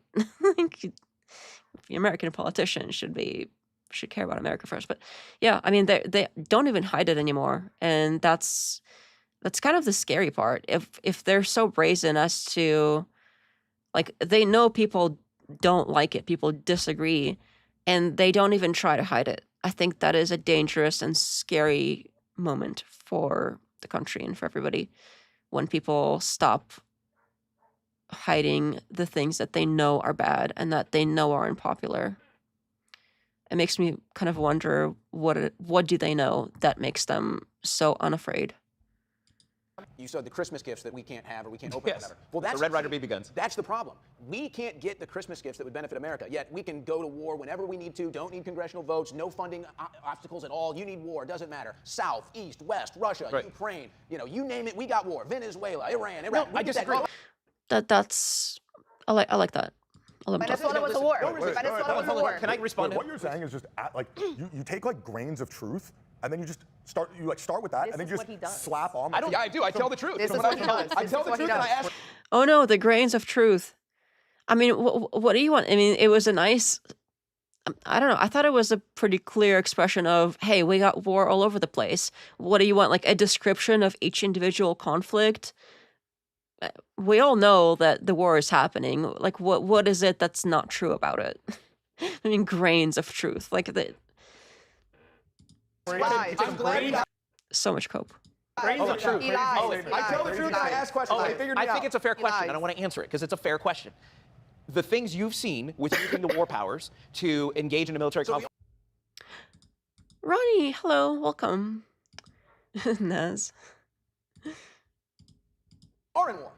I said using war powers, engaging in a military conflict. would I'm being be at very war. specific on the language I'm using. Well, it's the same thing he's actually done with bypassing the inability to do the things legislatively. He has 200 plus executive orders because Congress wouldn't act. And Trump has rallied the Republicans to try to allow these executive orders to become written into law. Very few of them have. His recess appointments, the Republicans are blocking him. So Trump has used as much executive authority as he can constitutionally use. This happens all the time. How many cases, hold on. Is he How many cases has the Supreme Court had to rule on because Congress has acted separately from Trump? We'll see what happens with that, because I think he's been set up by the Republicans to get impeached. I agree. Well, not impeached, but I think Republicans want to lose out. So you guys, if we're on the wrong side of this politically and philosophically, okay, so what's going to happen? Trump's going to end all the wars. We're going to drain the swamp. We're going to get the economy humming, and all of this is part of a big plan. And then we're going to win the midterms. We're going to get the Yes, the famous 40 chess moves that he's somehow doing all the opposite things of, and then it's all going to work out in the end, right, guys? deportations, and we're going to have a nice little political dynasty for a couple of years. Let's what do happens, common ground. What happens? So, but here's the issue: what happens when that doesn't happen? What happens to make sure it does? But Yeah, because we've been hearing that for a long time now, and where is all that? I see the opposite. I see the opposite happening.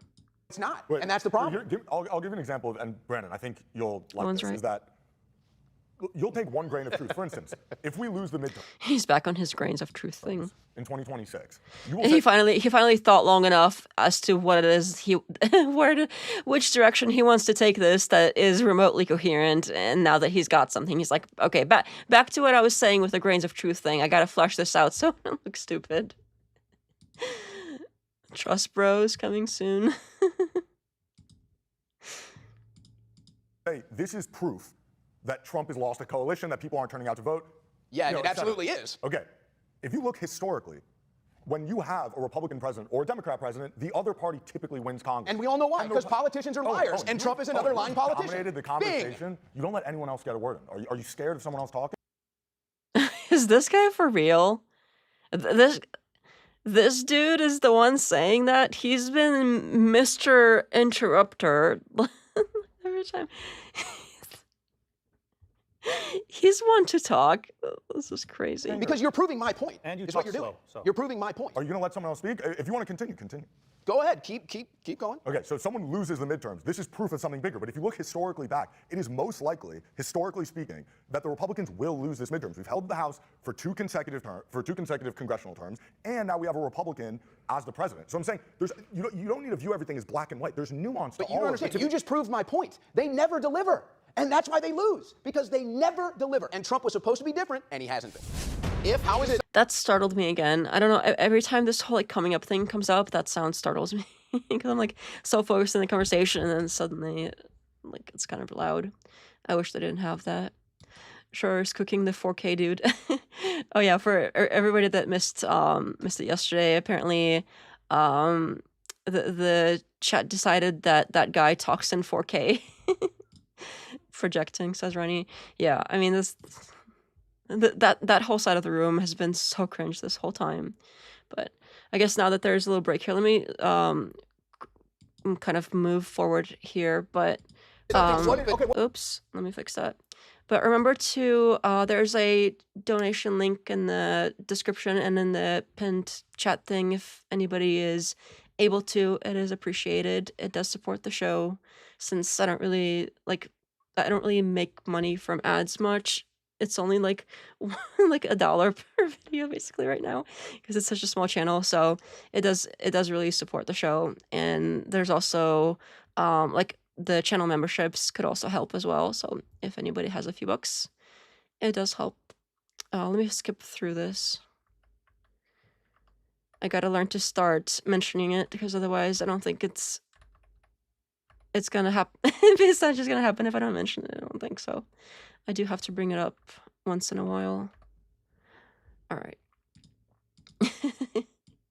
Welcome to Guatemala political chemotherapy. That sounds nice. Hyped Lotus video, everyone. Yeah, that would be helpful as well. That is true. When enough people hype the videos, more people discover it, and that is very helpful. Absolutely. The likes and the comments and everything absolutely helps as well. So thank you for mentioning that as well. That is also very appreciated. And that's why they lose, because they never deliver. And Trump was supposed to be different, and he hasn't been. Well, and To be even fair, worse- even the worse than conversation started with your team saying that if we lose the midterms, it's because of that. We didn't say that. None of us said that. No, That's how it, yeah. That's how it felt. Maybe you felt like that. I think Gavin may have mentioned stupid that. Apathy will hurt us in the midterms. Many things will hurt us in the midterms, but one of the many things could be losing you guys. Yeah, well, then you could actually deliver on the things that we want. What a great way to end this segment. Some critics of Trump's second administration say that our leaders and our government are unduly influenced by Israel. The war in Iran seemed to exacerbate that belief for many who feel this way, leading to unprecedented criticism of Israel. On the other hand, criticism of the Trump administration's policies, including policies that have nothing to do with Iran or Israel, are now being labeled as anti-Semitic or rooted in Jew hatred. How can we have functional policy debates if criticism of Israel's government is off the table, and even worse, if MAGA is now labeling virtually all criticism of Trump as anti-Semitism, thus embracing the same type of identity politics and silencing through false character attacks like the left uses? Well, first off, there's obviously ample evidence that the Israel lobby has tremendous influence in our politics.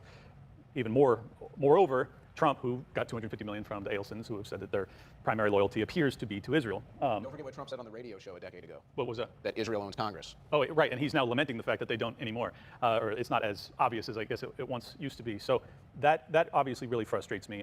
And then for our generation, I think, I can speak for most of us, we recognize that we were lied into the war in Iraq.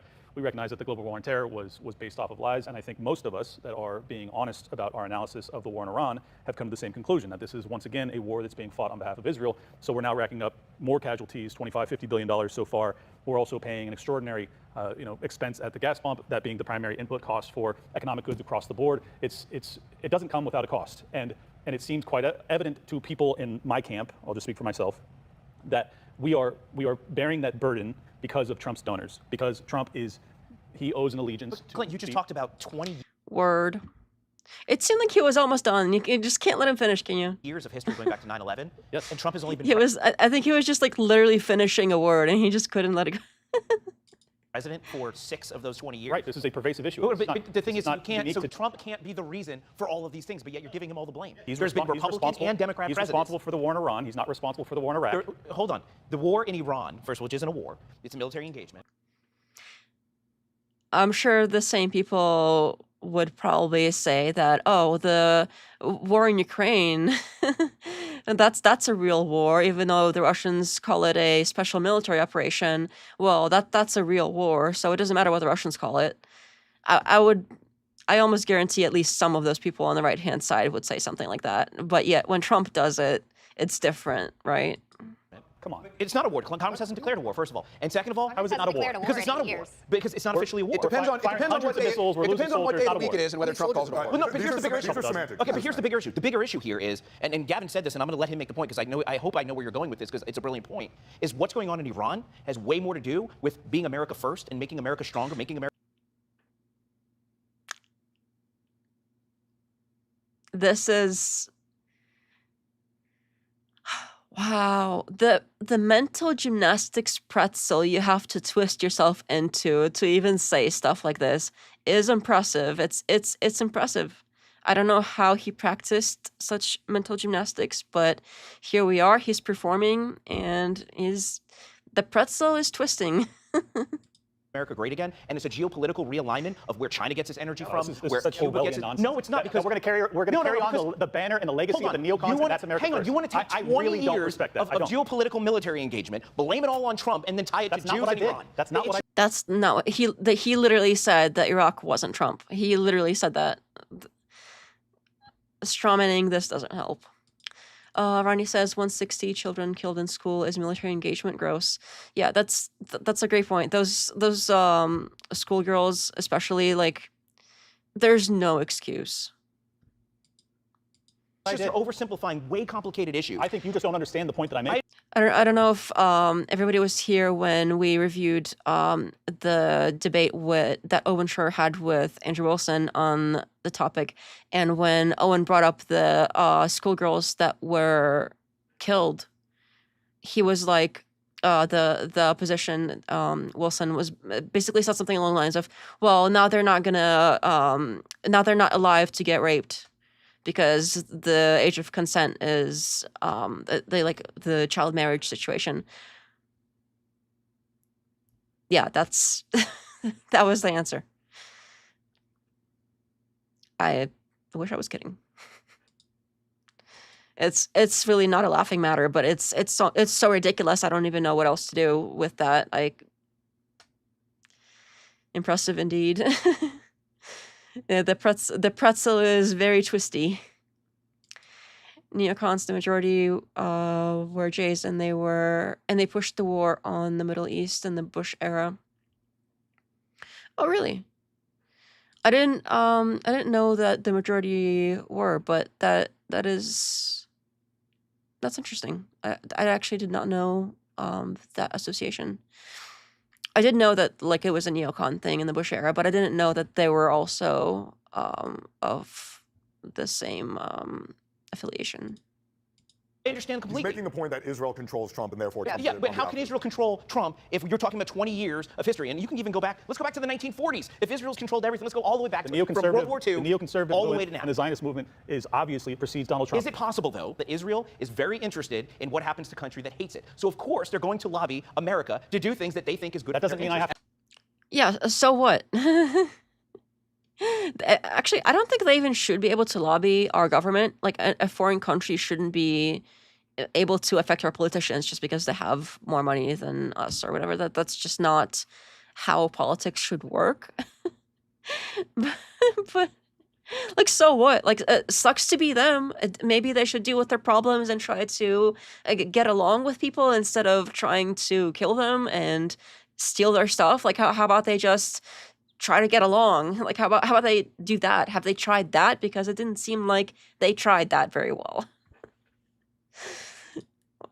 Yeah, this is rough for sure. Neocons have been warmongers in the Middle East for sure. And everybody, No, you don't have to everybody like it. does it. Saudi But it's not Arabia just lobbied Israel. Trump too. Everybody But we're not loves going Trump. to war on anyone else's behalf. The Gulf War, for instance, was because of Kuwait. We went into Iraq. Ariel Sharon, the current prime minister, actively was writing Bush, saying, "Don't go in. This is not a good idea." What was he saying to him, though? What was he saying? Give the second part of that. He was telling him to go to war against Iran. Yeah, because the we didn't. Israelis viewed. So how much influence yeah, did they exactly, have? because the Israelis viewed Iran as But a you know threat. why? You know why? Because we said after Iraq, we'll go for Iran. So this is an issue that persists throughout presidency. Yeah, but you just said I've heard that as well. You just said that Iraq and like the Gulf War were because of Israel. The current Israeli prime minister at the time actively did not want the Iraq War. I mean, how can you even say the Gulf War was right? Did you hear what I just said? I just clarified the point. If you don't understand it, Do we think U.S. foreign policy has been good for our lives? What about the JCPOA? That was one of the. I mean, AIPAC, the Israel lobby, poured everything they could to stop the JCPOA from happening, and it did happen. So is that an example then that? Yeah, and then Trump tore it up because he is. Trump tore it up because it was a bad policy for America. How was the JCPOA bad? Because there were no sort of triggers or any checks that could be placed on Iran. Iran could. They had inspections all the time. You ask questions, then it seems like Because you don't want to hear the answer. you don't know the facts. Is Iran allowed to be a sovereign country? What are you talking about? Oh, do you want Iran to get a nuclear weapon? No. Is Iran allowed to be a sovereign country? We're going back to this. Yes. Oh Why my not? So then God. why can't they have a nuclear? I think I've done the spiel on Iran last time for long enough, so I don't know if I don't think I need to repeat myself. If anyone's interested, there's the part 1 from day before yesterday has that in it. Oh, and 1 second, Gavin, go ahead, please. Just because Israel likes what we're doing in Iran doesn't mean we're doing it for Israel. It's a mutual gain for both parties. We're not doing it for Israel. So do you think U.S. foreign policy has been good for the last 4 decades? No, it's been a nightmare. And so we all agree. There it is. So this is more of the same. No, this is not the same. This is not a quagmire. If this becomes a war, then I'm off. Every time they say, "Oh, this time is different." That's what they said every single time. This time is different. It's gonna be quick in and out. That's it. And then rainbows appear in the sky and everybody gets up on the bus and starts clapping. Is that how the story goes? Everybody on the bus stood up and started clapping. That's what they're gonna do. Everybody on the bus in all these all the buses in this country, everybody on those buses is gonna stand up and start clapping. That's how that's gonna work out, right? Every time they say it's different this time, and it's not different this time. It's never different this time. The Trump train. If How is it? something What are stupid, the like, metrics? You fucking give me a chance. But what are the metrics of a war, Gavin? I'm not talking if you interrupt me again. Well, you can't just say. Yes, I can. Jeez. Okay. Of course I can. So what is a war? I'm allowed to say a thing. Tell me what is Don't war. tell me what I can't fucking say. Tell me what Let is me war. say my. Damn, he's crashing out. Holy crap. I was wondering when this would happen because this part, like a short clip of this part was in the preview from like at the end of part 1, and I was wondering what this was about. But this isn't. For some reason, I thought it was going to be something. It would be something that's a bigger deal. Like, I thought the topic would be some kind of really difficult discussion, and he just lost it for some reason. But it wasn't even that, I guess, contentious of a conversation. Like, of all things I've discussed so far, this is kind of the tamest. And he just lost it. Like, everybody has been interrupting everybody else this entire conversation. Like, that is not unique to Owen interrupting this other guy. Like, everybody has done it. So I don't know why he's suddenly losing it. Like, I wonder if this dude is sitting there and he's starting to realize how he's on the wrong side. I'm hoping that's the case. I'm hoping that maybe he has come to and he's realized that he's on the wrong side, and that his, like, all of this makes no sense, and the opposite side of the room is basically making all the sense in the room, and he's just, like, losing it because it's embarrassing. Like, I really hope maybe that's the case, and he will go home, think about it carefully, and maybe change his mind. But maybe that's, like, I hope that's why he's crashing out. I don't know why else he would be so bothered when this has been just how the conversation has been going. The wars that the U.S. has been involved with in countries in the Middle East are enemies of Israel. Has it all been pure coincidence? Yeah, I don't think it has been. I think it would be silly to think it has been. And there is other evidence, just not just the fact that obviously it's not a coincidence, but there is other evidence, like people have been in conversations, and I think there was like a 3 or 4-star general that has reported conversations about this in the public. So there is other evidence beyond the fact that it's just awfully convenient. This is all very convenient for Israel. Gavin is the one who has spent the least energy debating and explodes at the slightest questioning by Chad. Oh, we're still calling him Chad. Yeah, I'm surprised, honestly. I really thought that the yelling would be related to something more contentious, but it came out of nowhere. This is crazy. Sentence, for fuck's sake. What is a war? Shut the fuck up for 2 seconds, Owen. Let him answer. Jesus Christ, man. We went there. We had a month of action, okay? We lost 15 guys. We decimated their military. We prevented them from building a nuclear bomb. And right now, the situation in the Strait is great for the globalists. Yeah, we prevented them from... Okay, sure. Lloyds of London decide... weapons of mass destruction, anyone? Anyone remember those? This is so different, right, everybody? This is just so different. Who goes in, who goes out. They control that oil, 25% of oil. Trump is smart enough to go, I'm going to make us the boss. We want to... Oh, is this he's so smart, this is another 40 chess move? Is that where we're going? On the street. We want to be in control of that. So right now, and again, there's been no action for a month. That's not a war. There's a standoff. Sure, it's not a war. It's not... Epstein was not a pedophile. It's not... It's just a conflict. Okay, sure. Going on right now. Their oil is dying. They can't sit in those tankers forever. So they're about to be out of oil. It's a major gamble. It's the biggest gamble I've seen in my lifetime. But if it works, then we run the Strait. We're in control of that oil, and our fucking economy just goes through the roof. Yep. So what do you... And if it doesn't, because so far it looks like it hasn't been.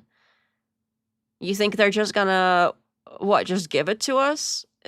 Iran is just gonna be like, oh, well, really, we thought about it, and we thought that you guys should have it.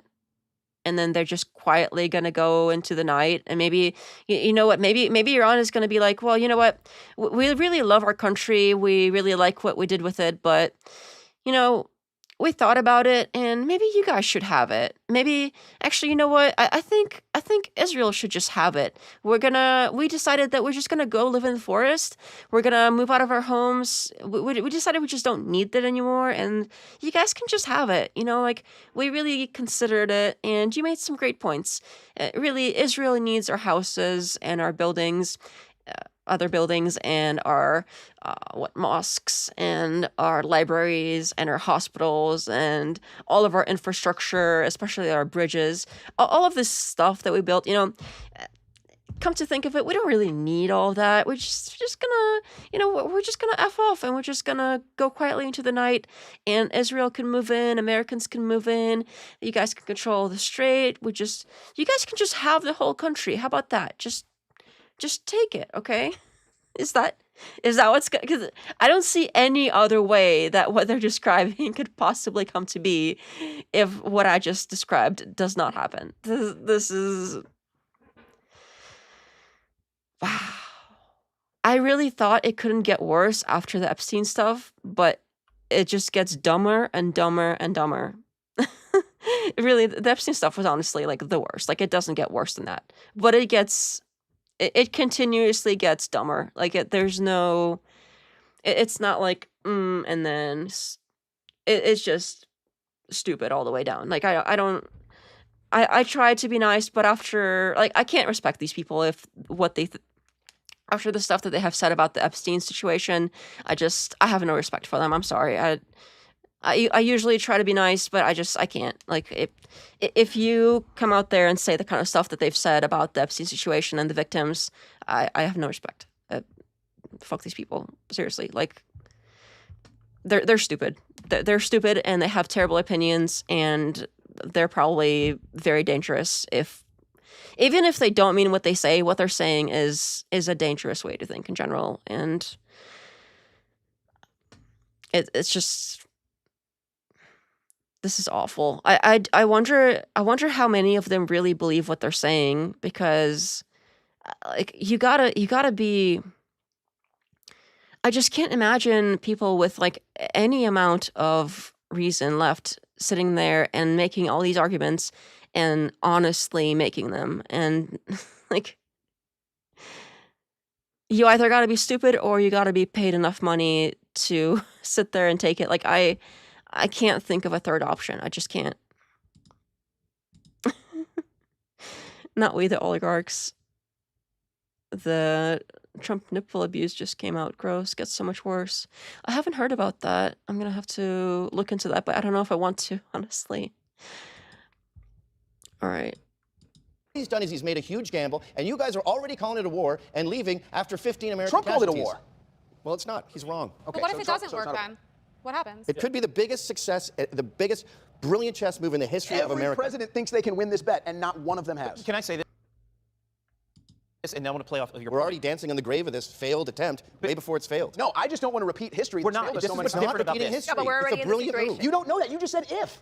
Okay, well, it's subjective then. We're talking about the future And here. if it doesn't happen, okay, the missile capacity of Iran has been decimated to like 15% of what it was Who before. cares? The missile production. I care. We care. They're responsible Some of for us do 10 care. You may not, but we I do. care. They Great. keep thousands of Yeah, I think it is. I've already kind of went off on the Iran thing again in the part one, but to sort of add to it with what's related now, the whole, oh, well, they have less missiles. Well, previously they were basically, they had no reason to use those missiles against us. It was extremely unlikely that the missiles that they had were going to be used on our people or on our citizens. Now, sure, but they might have less missiles, but the ones that they do have left are way more likely to actually be used on us. So if we do the math here, I think it's way better for Iran to have more missiles that they don't want to use on us than for them to have slightly less missiles that they do want to use on us. I think the math, if you really think about it, is not mathing the way that they think it is here. This is not aging well. Yeah, it's this. Overall, all of their arguments, all of their arguments have been bad. So did Anthony America. Fauci. They actively plot terrorist attacks against Americans all over the world. So personally, I do care. Yeah, I'm sure they're never going to build another missile because. Get the vibe you guys are trivializing terrorism too. Like you go the global war on terror, blah blah blah. David, yeah, I think it you was know that disaster. Islam is at war with the West. To the point about North Korea having a nuke. Iran, the Islamic regime of Iran, and I'm very specific on who Iran is because there's a lot of great Persians who want to take Iran back. So it's not Iranians we're at war with, it's the Islamic regime, who the very first thing they did when they got power was declare war on America. So Iran has been at war with America since the late 1970s, early 1980s. That's the difference between North Korea, and I'm going to explain, North Korea and Iran. So the difference is Iran, the reason why we've been saying this, Owen, that we don't want Iran to have a nuclear weapon is because they've been at war with us. They haven't been attacking us, and now they're going to be attacking us, and they are attacking us, so it seemed like it was better before. This is so dumb. Original blind site. Yo, jumping on after a long week of trucking. Give thumbs up to show attendance. Oh, thank you so much. I always appreciate that. That must be nice to not have to work. I also am enjoying the Friday. I was honestly, I was enjoying it slightly more before I started hearing all this disgusting stuff about how the Epstein stuff and their opinions on that and the war situation. But at least they're outing themselves, so we have that to look forward to. I don't think Iran has made an attack on us, neither on Europe. There was one time, I think, but it was a while ago. Yeah, again, it seems like it's way better for them to have more missiles and not use them on us than to have less missiles and use them on us. So I think it's common sense, but I don't think the opposite side of this room knows what common sense is.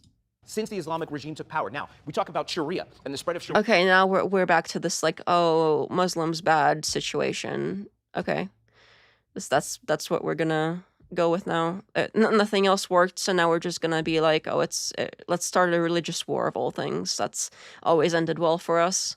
Every time humanity has fought a religious war, it's always come out great for everybody. It's always been wonderful. The MAGA divide is crazy. I've been trying lately to understand their mindset on all of this. Yeah, we've been trying for part 1 from day before today and this part 2 now to understand their mindset on all this, and I don't think it's possible. They just don't seem like they're with it.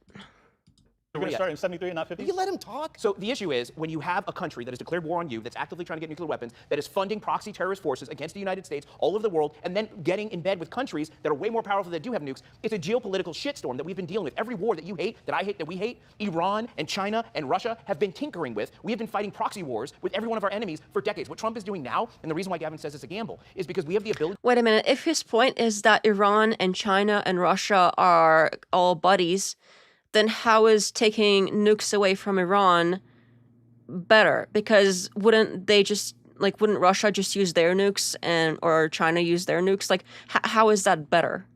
No matter what he says, it just does not math out properly. To economically crush every one of our adversaries without a single war. So when Trump says he doesn't want any new wars, what he's doing, oil and energy, like everybody says, that will... He's, once again, he's claiming to read Trump's mind. He really said one thing. It's like, oh, Trump really said one thing, but he really meant something else. He really said this thing about the Epstein files, but what he really meant is like the timing. That's really what he meant. It's the same thing. It's like clockwork. This guy, it's like basically every argument he's got is like, well, I know he said this thing, or like, I know it looks like that, but really what they meant is this. Really what he meant is this. But really what's really going on is this other thing. Whatever is convenient, I guess, for him to make it sound like, but like he's just saying that. There's no evidence for what he's saying. Will prevent any war from ever happening again if we control it. Now, I hope you guys are right. Let me I hope you guys are right. I just don't believe that that's going to be the case. Well, but again, I'm looking at logical consistency here. You say Iran declared war on us. When did Iran bomb us? Iran.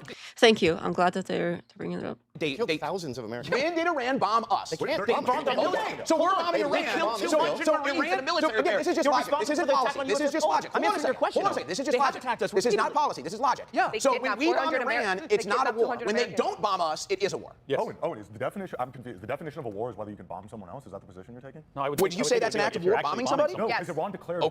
So we've been But that's not a war. They declared war on us when they took a bunch of American hostages during the 1979 and bombed the barracks. Where did that happen? Where did that happen? In Tehran. So we were. Yeah, everybody knows we've always been at war with Iran since the 70s. We've always been at war, obviously. Guys, they declared war on us, so clearly this whole time we've been fighting this war, and nobody knew about it, but trust me, bro, like, it was a serious war this whole time. Like, they declared war, so we gotta... It's obviously what it was. This reminds me of, I know this is kind of cliche, probably, some people have been mentioning and bringing it up recently, but it's for good reason. You know how in Orwell's 1984, it's like we've always been at war with East Asia, and then suddenly the next day it's like, what's the other one? Australia, whatever. I forgot what the countries, the 3 countries are, but it's always like, oh, we've always been at war with them. Of course, we've always been at war. And then suddenly the other day, it's like, oh, we've always been at war with the opposite one. And it's like everybody just sort of agrees that, oh, that's always been the case. This is how it reads to me. It's like, oh well, what do you mean? We've always been at war with Iran since the 70s. They did that thing in the 70s, and then they've declared war, and so this whole time, like, what do you mean? You didn't know we were at war with Iran? Duh! Everybody knows we were at war with Iran this whole time. In their country, okay. Do you not care about? Wait, what? Wait. Everyone's If an Iranian military installment was here and we took them prisoner, would you accept that? Are you stupid? Would you like that? It wasn't a military. It wasn't a military. What are you talking about? So war in the Middle East ends up with our soldiers getting held hostage. Again, this is why I don't support it. I don't want our soldiers dying in the Middle East. I don't want our soldiers being held hostage in the Middle East. I don't want to spend more blood and treasure in the Middle East. Was the military barracks that they kidnapped over 40 Americans in 1975? Yeah. No, it was the embassy. Okay, so what's your point? You said it was a military barracks, that was an act of... No, you said that. I'm saying I don't want any troops in the Middle East. I wouldn't say that. I said I don't want any troops in the Middle East. Do you want troops in the Middle East? It was an embassy. Do you want troops in the Middle East? It was an embassy. Oh, wait, Do you want troops in the Middle East? His answer is absolutely yes. Yeah, he wants troops in the Middle East. I don't want troops in the Middle East. Deployed fighting? No. Okay, but beautiful. Thank you. We agree. Military bases all over the world. Josie, I have a question for you. The libertarian point of view. Would it be fair to say that you feel that Trump promised the libertarian base no new wars? Yes. So verbatim. Yes. Right. Well, and we heard He went steps further and said, I'm going to even get the neocons out. So that way it's like, I don't have any of that influence. I'm going to get the globalists out. So I don't have any of that. So it was not only that he promised us no new wars, it was that everybody that was working, the neocons, everybody that was working to make these wars happen, he was going to purge the administration of them. And that's that he bought us. We trusted him. The question that I have for you specifically is because they've laid out a lot of really good, solid reasons that could be beneficial to the United States for us getting involved in it. And I don't take any of that. I hope you guys are right, because in order to benefit America, in order to get further in America, in order to make everything cheaper, we have to control energy. I understand that. I think this is a war because if somebody dropped a bomb on America, it would be a war. Yes? Yes? So if they killed our soldiers with roadside bombs in Afghanistan, you would call that a war too, right? If Iran manufactured roadside bombs. If we were in Iran and they killed our soldiers? In Iraq. Iran was manufacturing roadside bombs that were being used to kill U.S. troops in Afghanistan and Iraq. Would you consider that an act of war? Us being there or them attacking? So our soldiers are somewhere overseas. Regardless of where they are. If they're in Iraq, Afghanistan. No, I think that's a pretty I think it's important where they are. important. Well, no, okay, but my question is it, you said bombs is an act of war. Yes. I'm asking, is it an act of war to manufacture a roadside bomb? I am America only. I listen to So only if they kill somebody in America. If they invaded our borders and bombed our country. So by his definition, if some country manufactures something that another country uses to defend themselves against our invasion, that's like we're at war with the country that manufactures now. Okay, sure, but then we're manufacturing all these weapons for Ukraine, and they're saying that we're not at war with Russia. It's Ukraine that's at war with Russia. So I just love some consistency here. So only if they attack America in America. That's an act of war. I just want to understand your position. You're going around my position. I apologize. Okay. What I'm trying to understand. No, if they kill you your said husband bombs. in the Middle East, is that an act of war? No, I'm saying. Why is my husband in the Middle East? I don't know. I'm just saying. Okay, In general. I'm trying to lay out parameters, and I'm just getting. Well, I think these are important points. If my wife is in the Middle East to go tour and eat food, and they kidnap her and kill her, yeah, okay, that's criminal. If my wife goes to the Middle East strapped with guns and bombs and grenades in a tank, they might consider that a national security issue. I feel like in That's fair. that case, no. All of this because we must remain the world's reserve currency. Do you see any other country trying to hold the world hostage in the same scheme? BRICS network doesn't even want to. That's a great point. The world is being progressive and we are being regressive. So much for a new world order.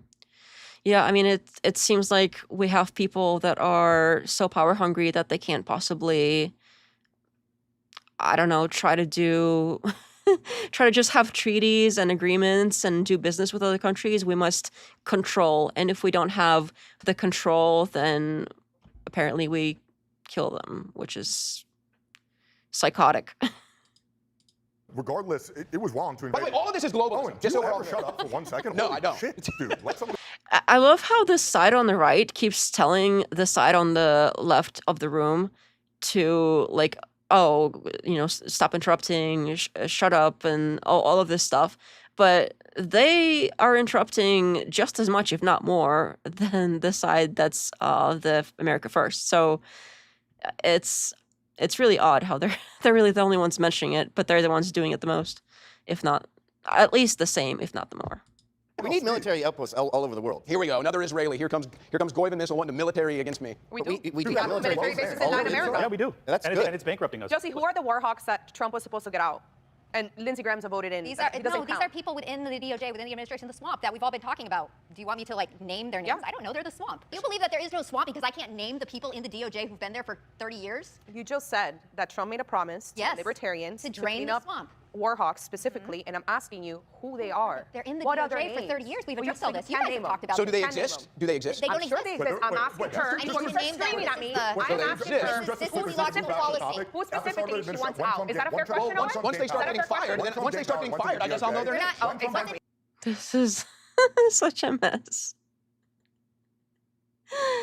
Oh man. Just listen to the man talk on the screen, the guy with the hat that talked on the screen that said, I can't do anything because the swamp runs too, yes, thank you. The swamp runs too deep. I can't do anything here, so I have to quit. And everybody's like, yeah, good. And then Linda's like, well, what are their names, Josie? Like, are you kidding me? No, I'm not kidding you. It's a debate. You don't know how to debate, then why did you bring her? You cannot. Ooh, rare. I asked her a question and she gets mad about it. She could have just said, hey, stupid bitch. It's what she said on the fucking screen. What the fuck is going on? This is like, this is the second time somebody on the right side of the room completely like crashed out in a crazy way. Just fucking say that. I won't. Just fucking say that. But she comes back. Then she comes back to be like, what the fuck are the names? What the fuck? I'm asking you a question. I just ask you a question. I don't have to fucking calm down. I don't have to calm down. I don't have to calm down. I don't have to calm down. You're being irrational. I asked you a question. You could have said about it. I asked you a question. You could have said. You could have literally said, I don't know their names. Okay, Gavin, what are their names? What are the names of the swamp? What's the names of the deep state? Always What the are the back. names of the I'm asking you. You're the one that wants them out. I'm asking you who should be out. I'm asking the guy on video? I'm The Biden so ghetto. And you're a stupid bitch, actually, for that fucking matter. Linda, come on, it's not that. Yeah, I mean, if somebody starts resorting to names like that in a debate, I think it's completely appropriate to just get up and walk away. The hashtag walk away, I think, is appropriate, and ironically enough. Honestly, like if you're trying to have a conversation with somebody, and sure, it can get heated, but if somebody is calling you names like that, that's not like running away or whatever. Like if somebody's calling you names, just leave. Like I think if you want to, I think it's perfectly appropriate to just go. Like you don't have to sit there and get verbally abused. Like that's just not appropriate. Civil debate. Civil. Did I miss the fighting? Yeah, there was the guy with the crazy socks completely crashed out and started screaming because he was interrupted at Owen, and then he crashed out for a while, and then he got over it. Well, more or less. Well, we can go back a little bit. I don't want to, since we're like right here. We can watch it again. Since Rick Nell is back. Happened, he was going to purge the administration of them, and that's that he bought us. You know, we've just. At first, I was like, cat fight, but then I got like way beyond. This shows that she's losing. Yeah, I mean, when you have to resort to name calling like that, and well, I can only say crash out so much. I mean, that's what they're doing. You just if you like lose control like that, and you just start yelling and calling people names. You don't have anything else. Like they must feel like they're backed into a corner. Predicted you'd be back. Rick Nell's back. 2 of the MAGA side have sparked. Yeah, completely sparked out. The question that I have for you specifically is because they've laid out a lot of really good, solid reasons that could be beneficial to the United States for us getting involved in it, and I don't Energy is take any of that. incredible. I hope you guys are right, because in order to benefit America, in order to get further in America, in order to make everything cheaper, we have to control energy. I understand that. I think this is a war, because if somebody dropped a bomb on America, it would be a war. Yes? Yes? So if they killed our soldiers with roadside bombs in Afghanistan, you'd call that a war too, right? I think I went back a little too much. Afghanistan. No, I think that's a pretty important. Well, no, okay, but my question is it? You said bombs is an active war. Yes. Asking. If they that I'm just getting. Well, I think these are important. If my wife goes to the Middle East strapped. Sorry, I think I went back a little too far on accident.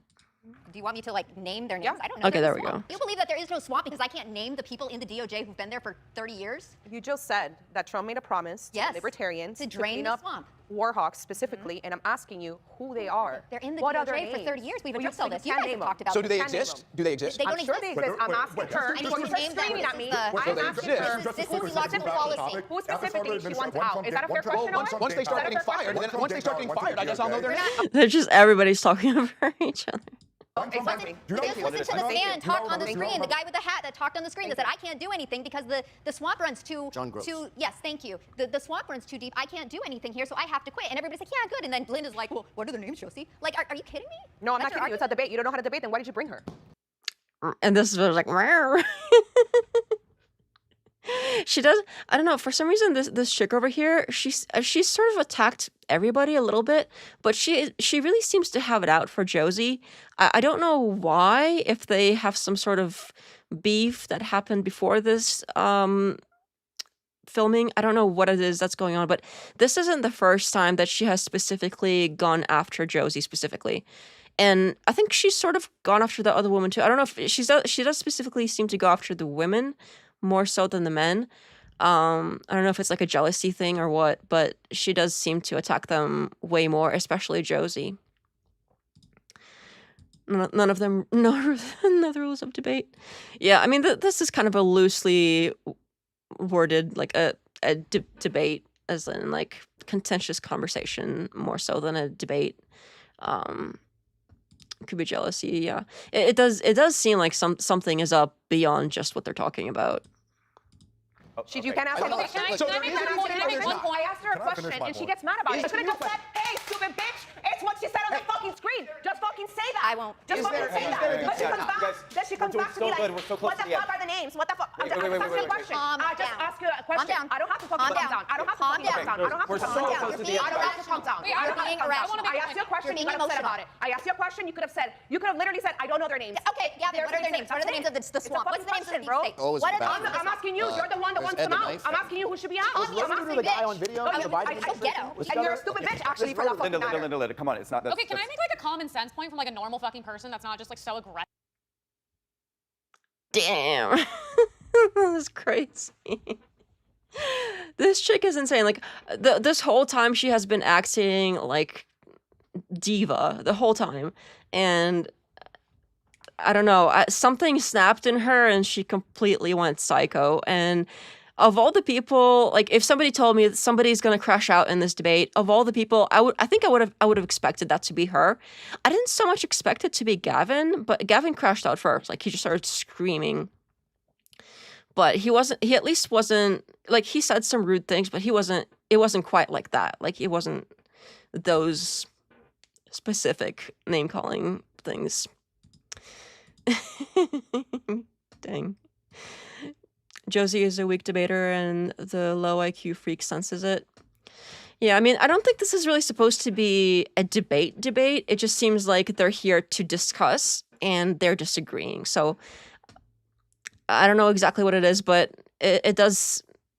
Obviously, I agree with people on the left side of the room, the America First side, but I don't know.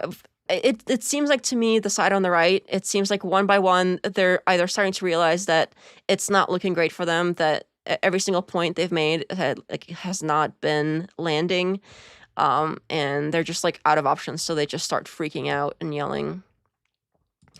Phantom! There you are, welcome back. This looks like the Jerry Springer debate method. It's super effective. It's super effective. Gavin managed to compose himself, but the lady, you know, Jerry. All right. Let's resume. I wonder if they're gonna crash out one by one, or if it's just gonna be those two, and that's gonna be kind of the end of it. I don't know. The other two men on the right hand side don't really seem like the crashing out type, but I didn't expect Gavin to crash out either, and he went first. So I wonder if it's gonna be like dominoes one by one, because that's like 2 out of 4 now. On like one side, it is okay. Okay, first of all, we should. Whoa.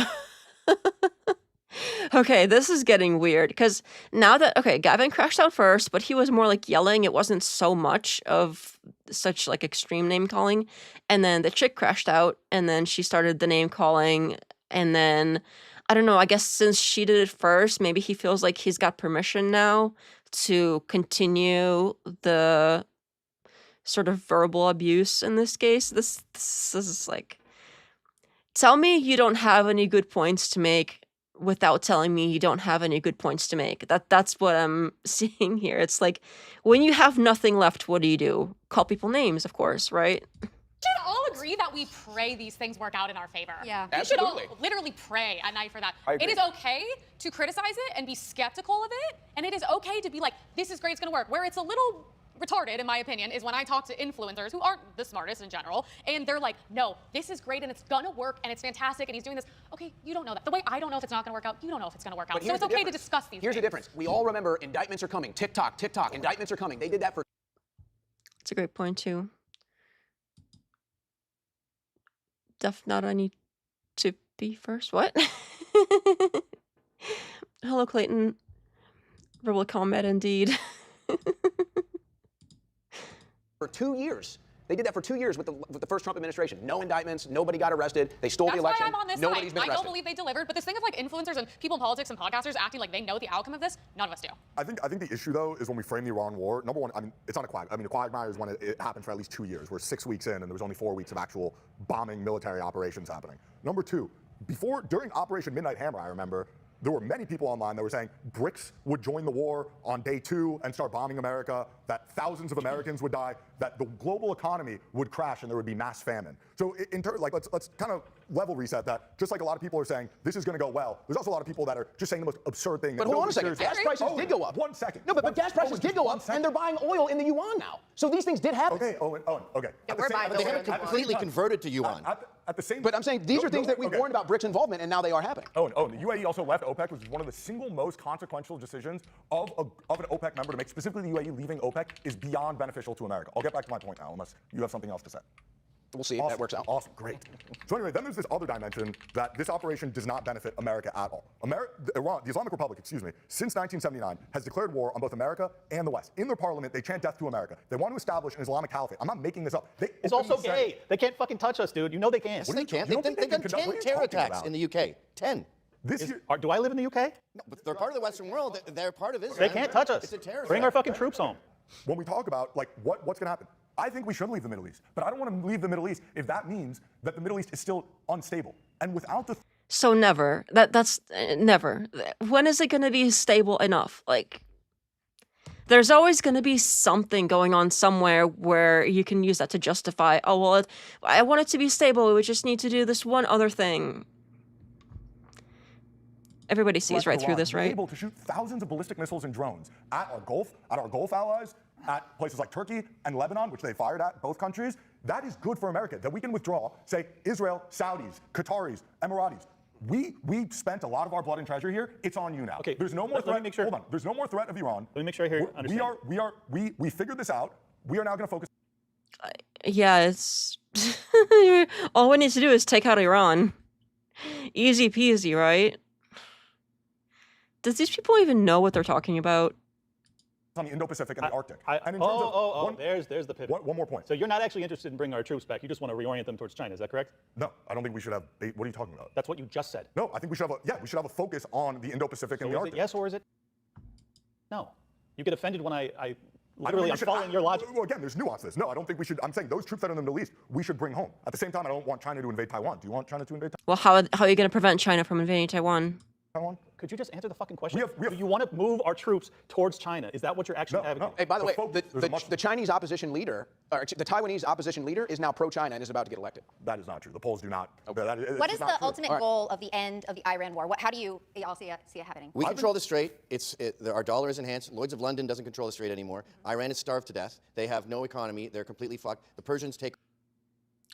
Wow, that is delusional. If they think that that's gonna happen in a way, like, if they think that happens before literally World War III happens, that's delusional. I don't know what else to say. Like, it's crazy. If this guy grabbed a zipper and came out as a lizard person, I would not be surprised. Yeah, I mean, I think I would apply that to all of them. Even her. I think if any of these four came out, just pulled out a zipper and started blinking the wrong way, like, yeah. Over with a regime change. Iran takes care of itself. We control oil more than anyone else in the world. Okay, Iran taking care of itself. So would it be a regime change, or yes. would they? Okay, so Persians would run it. No more ayatollahs. Okay.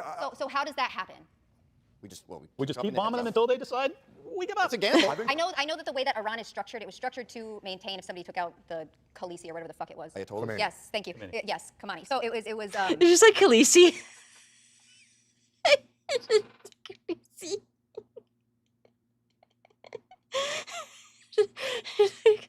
Isn't Khaleesi from Game of Thrones? Khaleesi. Structured to take it out. So as soon as you take that level out, there's gonna be another. Khaleesi is the Game of Thrones. Great with the dragons. I know I wasn't in Game of Thrones. Please, Khaleesi. I know I wasn't the only one that heard that.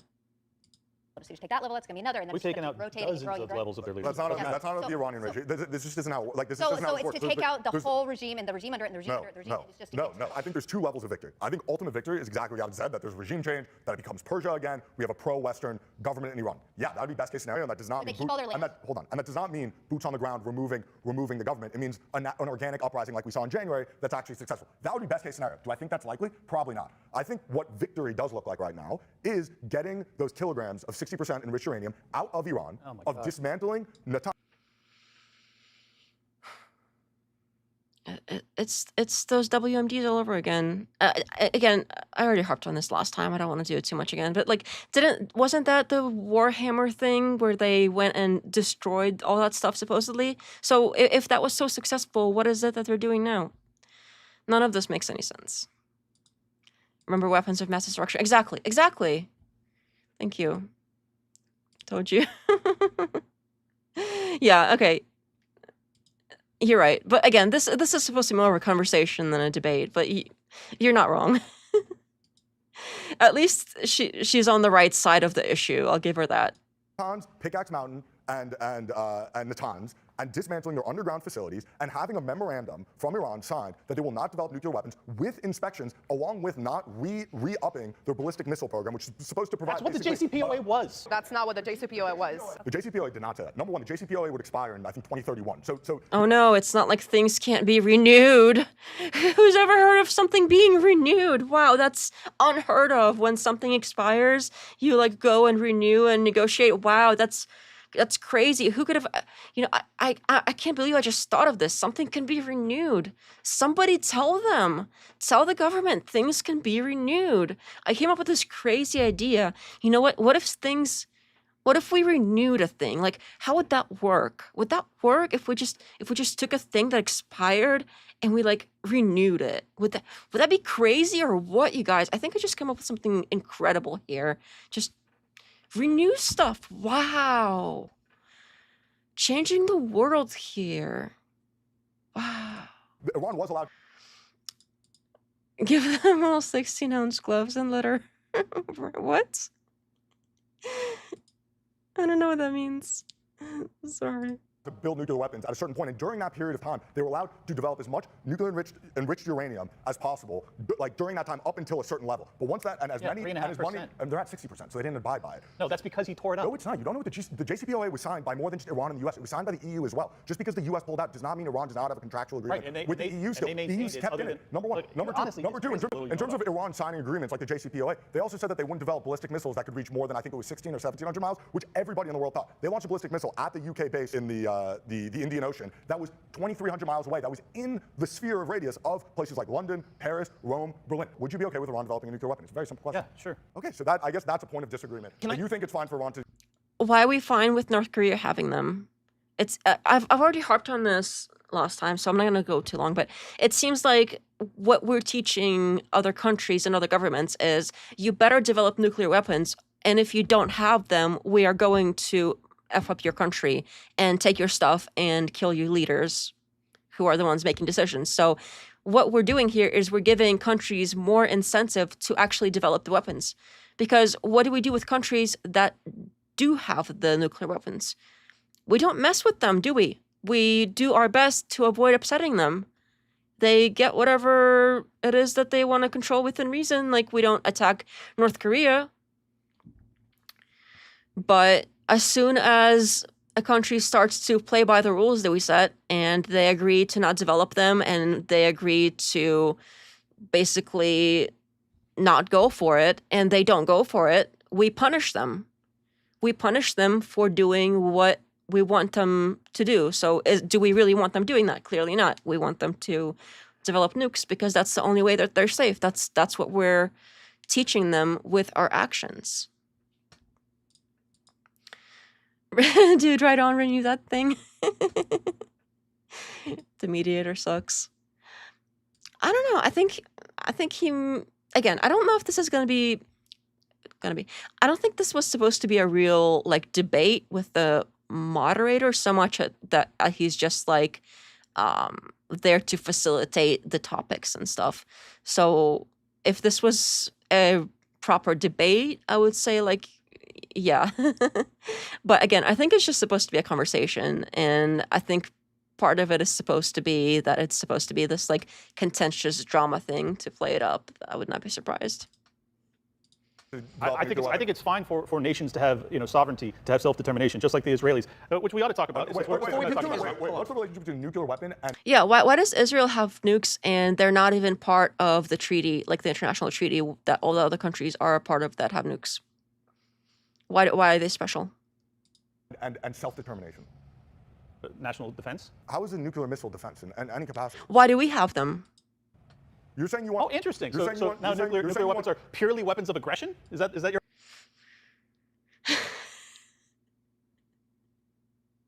I'll just let Clint take care of this one because this is... argument? Well, yeah, because that mutually assured destruction doesn't exist? It's definitely a level of deterrence. We don't want Iran in the mutually assured destruction. I mean, this is such a stupid argument. When you watch it back, you're going to realize how dumb the point is. All of their arguments have been such stupid arguments. I'm surprised they're even trying to make them. You think I think anybody watching with half a brain would say that someone would say that a regime that literally chants death to America, that is actually... This again. See, this is something I've noticed. I don't watch a ton of news recently about the like Iran thing. I try to keep up with kind of the basics of like it's still happening and it's bad because it's just too frustrating sometimes, and it's just too frustrating, honestly.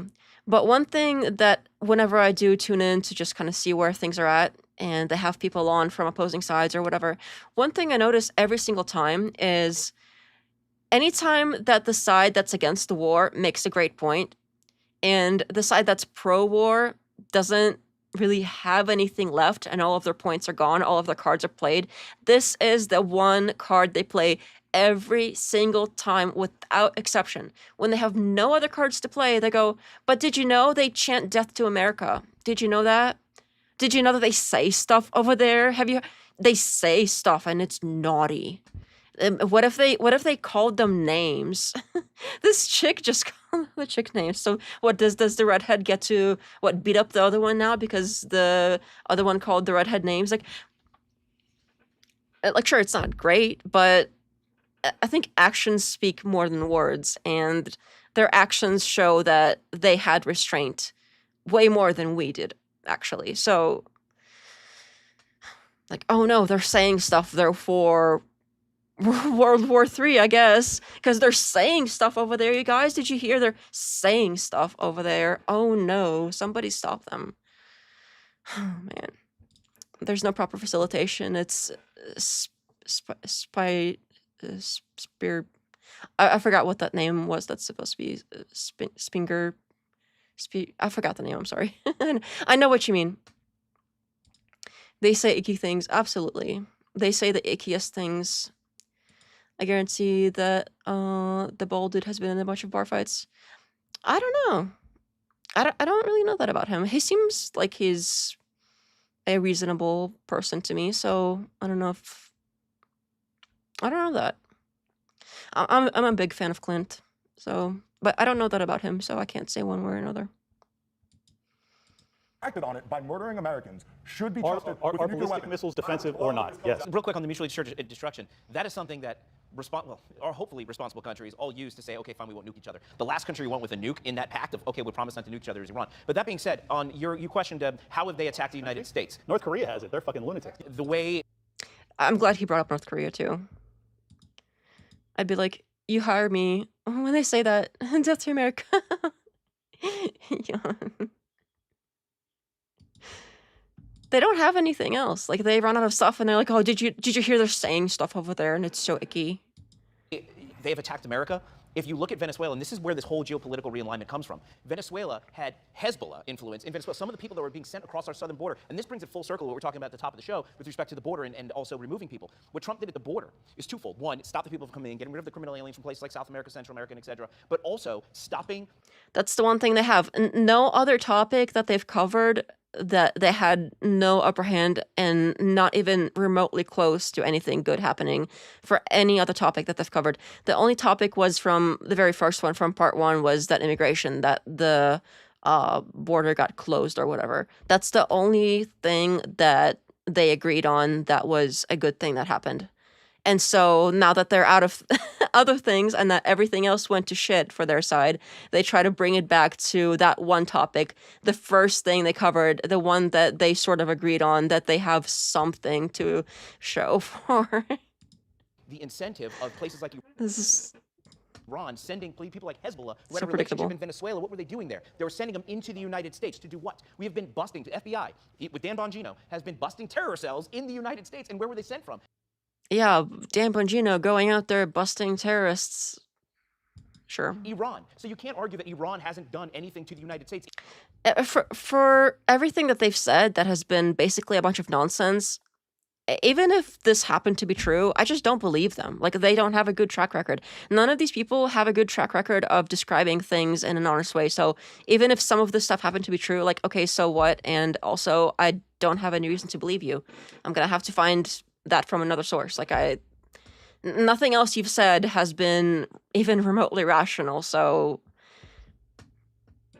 In the United States, they have tried to, but for the good work of the men and women in the FBI, there would have been terror attacks in the United States. So you can't say that a country isn't at war with us when they're actively trying to attack us, and but for our FBI, they would have. Do you want to wait until they kill Americans before we stop them from killing us? That is my issue. You can't just say we live in this I want to rewind back to his point earlier about the Why? JCPOA. Because I made a good point. No, you didn't. You said, you're you arguing, said what have you're they arguing done that to they the might United might States attack when us I because our answered it? borders were left open. They're not only in Venezuela, they're So, in Colombia, in they're in Havana, Cuba? they're everywhere. Right, so Yes, do you and they think- just caught one do you think in the Colombia FBI that was getting paid $30,000 by Iranians, wanted by the FBI 3 days ago. They just caught one, an Iranian that was getting $30,000 per person, per Iranian, to go from Colombia through Central America all the way to the Mexican border. He's going to be extradited here. It just happened this week. Do you think the FBI has shut down, caught all potential Iranian terrorists that got in? God, I hope so, but I probably don't think so. No. So again, and this is like, everything seems combative. I just feel this is a fair yeah, again, we're giving Iran reasons to come over here and hurt us. question. I Let's say it's neutral, combative. neutral, exactly, neutral here. If Iran chants death to America and wants us all dead and they have terrorists here, why aren't they attacking? Because it's bullshit. Well, they're planning, so they don't plan on attacking us? That's bullshit. They've been here for 4 years. You're not a serious person. They have attacked So us. what are they waiting for? They've What are they killed, waiting for? they've killed at least What are they 1,000 waiting for? Americans. Not here. Yeah, here. They've In funded America? terror attacks here. When did that happen? West Side Highway was linked to Iranian funding. San Bernardino was linked to Iranian terror. Iran is like the global bank of terror. How many successful regime change wars has America led in the last 30 years? Regime change is not a goal in Iran, though. Trump has said that. A lot of us. What? I've heard basically everybody say that how do you see success in Iran is regime change. I think even Trump has said that himself. I wish I had something like that pulled up.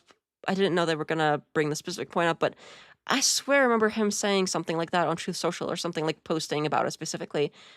I think he might have even specifically used the words regime change or something so at least regimes specifically. I don't know if it was specifically regime change, but I think he even said it himself. So, like, what is this argument? Said that this My was ideal the scenario. goal. That's not Trump's But it's a position. Right, long y'all, shot. it's serious. It's the reason why, if we're upset that there's a regime change war, this is why, because we have a history of non-successful regime change war. If there is I one, don't see it as a please regime correct me. change war. That's my ideal scenario. I see it as a strategic oil move. You see it as an oil Yes, move. and Okay. it'll be over soon. I war for oil. I got to just Yes. really quick. Yes. So, your description when she asked you earlier about like what is the win scenario, right? Basically, what you described, just to be clear, you won't agree with me, but the people at home will agree with me. What you described was the JCPOA, No, I wasn't. and you described No, I the wasn't. Strait of Hormuz still trafficking oil using the U.S. dollar. That's what you described. That's what you guys described as like basically the ideal. 80% of oil. Wait, when did I say any of that? Well, I'm combining both. I your want the points. Strait of Hormuz. I would love the Strait of Hormuz if that's possible. 80% of oil that was transited through the Strait of Hormuz, effective 3 months ago, was being traded in U.S. dollars. What you guys are arguing for is that a win scenario is getting back to baseline of 90 days ago. That's not a fucking win. It's a massive sacrifice. Dad, who said that? That's the goal, though. No, they were just trading in the U.S. dollar. That doesn't mean we ran the Strait. That's just the currency. We're not going to run the Strait anyways because they can always control the that I would like the JCPOA back. When did I ever say that? Because you want them to not have a nuke. That's what the fucking JCPOA was. You didn't hear me the first time, so I'll restate it. JCPOA. I don't need to hear it, bro. They had the JCPOA and they didn't develop a nuke. They're just lying. Like the JCPOA. What do you mean he's just lying? Clint is right here. I don't know. This kid doesn't know what he's talking about. Didn't develop a nuke. He can talk in 4K all he wants. He still doesn't make sense. What? They didn't develop a nuke because of concerted efforts in terms of cyber hacking, which we've already been over, and assassinations against That's the top just not true, though. scientists. There was What's not true about inspections. that? There was regular inspections for years. No, there wasn't. So you align more with Obama's foreign policy, is what you're saying? On Iran, absolutely. Okay. Obama was absolutely right about the JCPOA. It was the best thing he ever did. It's just lies. Like the JCPOA fully allowed them to have multiple underground facilities as they do today and develop as much Were they nuclear inspected enrichment or as weren't possible. they? No, there was the IAEA. You're a liar. You're a liar. Anyone watching? Yeah, he's either lying or he's just stupid. Like, so far, I have not been impressed with anybody on that side of the room as far as making sense or being reasonable at all. And then there's the crashing out as well. But yeah, I mean, this is pretty embarrassing for them. Like, all of them. It's I don't know. I hope they're getting paid. Honestly, like, I hope they're getting paid a lot for this, because this is a lot of embarrassment to take for, if they're not getting paid very much, like, that's a lot of embarrassment to take for not very good pay. So I really hope that whatever money they took is enough to cover all this embarrassment. This, go online and see what Look the it up. Look it IAEA up. said Look it up. themselves. And by the way, look at what country Look it up. in the Middle East doesn't let the IAEA in. I'd like to get clarification from something Gavin said a second ago. So when you said it's a war for oil, so you said? Yes. Okay. Well, I'm not calling it a war. It's a very dangerous, very high stakes geopolitical move that could work in our favor in a major way and alter our economy forever. So are you saying that you believe that's the primary purpose for why this happened, why we're there? Yes. Okay. I think regime change is an icing on the cake that we'd like, but we aren't optimistic. And before I ask this question, I want to make clear I'm not a pacifist. So I'm not one of the people who's deeply, deeply upset that we're there. I'm not. But I do want to ask this question. So if you're saying it's a war for oil, isn't that, in a way, almost like the worst possible betrayal of Trump saying no new wars, no new wars? Because at least these guys are saying, like, they're trying to stop Iran from having a nuke and save the people of Iran and all these other things. You're saying I always wanted oil. Yeah. I'm joking when I accept Owen's war for oil thing, but I'm saying if it's a strategic move and we end up with 15 dead Americans, it was the most brilliant military action in. Yeah, I think he said something similar in part 1 too. And I'm gonna say the same thing I said last time. I think if one of those 15 dead Americans was his family member, I don't think he would be sitting here saying the same thing now. Just put it at that. Well, at one point he said that the Iranian civilization would have to end. That counts as a regime change, I suppose. I thought that it was more like classic regime change. So, but yeah, that also, I guess. In modern history. But if it goes bad, we lose the petrodollar, they switch to China, and we're completely fucked. But I don't think it will be a boots. I don't think there's any scenario where there's thousands of boots on the ground trying to physically take over like a mile on either side of the strait. Would that be a red line That would for be you? a world. Oh yeah, that would be a world war. Well, if we don't... But you guys are acting like we're already doing that. Well, because if we don't reopen the strait, that means that you have shortages that ripple across the economy, which means that you probably do need the U.S. to reopen the You're strait. forgetting Venezuela. That's why Venezuela went first, because their oil supply is ramping up, and they could supply what Iran is They're not going to offset Iran right Well, now. no, but They're not there gonna is an offset element of Strait truth to that. The problem is that oil is not going to be ready for market for at least probably 6 to 8 months. Right. The oil that was ready actually went to Israel. They sold one thing to Israel, and he said. They sold it to a bunch of different countries, and Israel was one of them. They gave Qatar. dude, So what I said was true. Qatar got oil too. Come on, you didn't say Is that. what I said true or not? You didn't say that. Is what I said true or not? First of all, relax. Is what I said true or not? Relax. Is what I said true or not? Yeah, I said the same to a bunch of countries. Thank you. That's all I need. Okay, you didn't say that to say a truthful statement. It was clearly a straw man. And it's really helped lower gas prices too. I mean, that's. Well, that's not how the gas prices work, and I agree with you. They're really bad, and I feel like that could more than Epstein, more than anything. If anything's going to hurt Trump in the midterms, it's going to be the gas prices and the higher cost of goods overall. Yeah, that too. But the other stuff too. So it seems like it's a no-win, and he's got himself to blame for it. I would like to say, I don't want you guys to let your hatred for Jews cloud a good, healthy hatred for Islam. Harbor that hatred for Islam in your heart. I can't believe that the founder of the Proud Boys is a moderate compared to me. This is fucking nuts. I'm sorry, from an outside perspective, just from a random redneck in America, is it not fucking weird? Okay, I'm watching like a politician, like even like Nancy Pelosi, Democrats and Republicans, and I don't really like them. Her voice is so annoying. I'm sorry. It's hard to. I'll try to be nice because so far she has been reasonable for the most part, except for the part where she said she would vote red no matter what they do, which is kind of sad. But I'll try to be nice. I'm sorry. I apologize. It's just it's difficult. When we agree on things, that's a little weird. Go up and it's like, I don't care if our nation falls as long as Israel's thriving. Yeah, that's fucking weird. I just go, what the fuck? And that is like not me hating Israel. That's just me being like, from a normal American, why the fuck are you saying that? That's so fucking weird to me. Lindsey Graham's lead donor is AIPAC at almost $500,000. Under that is a company called the Floor Company, and they're $43,000.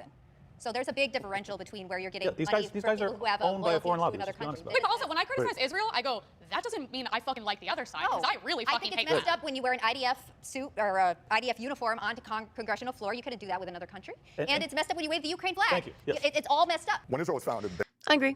they were not supported by America. It wasn't until the 67 war that they actually became.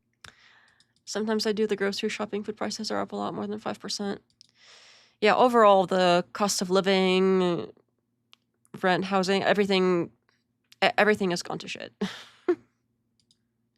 And to be honest, it didn't start with Trump. Like Biden, it's been going down with Biden as well, and it's just been bad, and it hasn't gotten better. Like Israel and America became allies. AIPAC wasn't even a lobbying firm until I think like. Well, they were the Zionist Dude, America. Let me something. finish. Well, you're just wrong.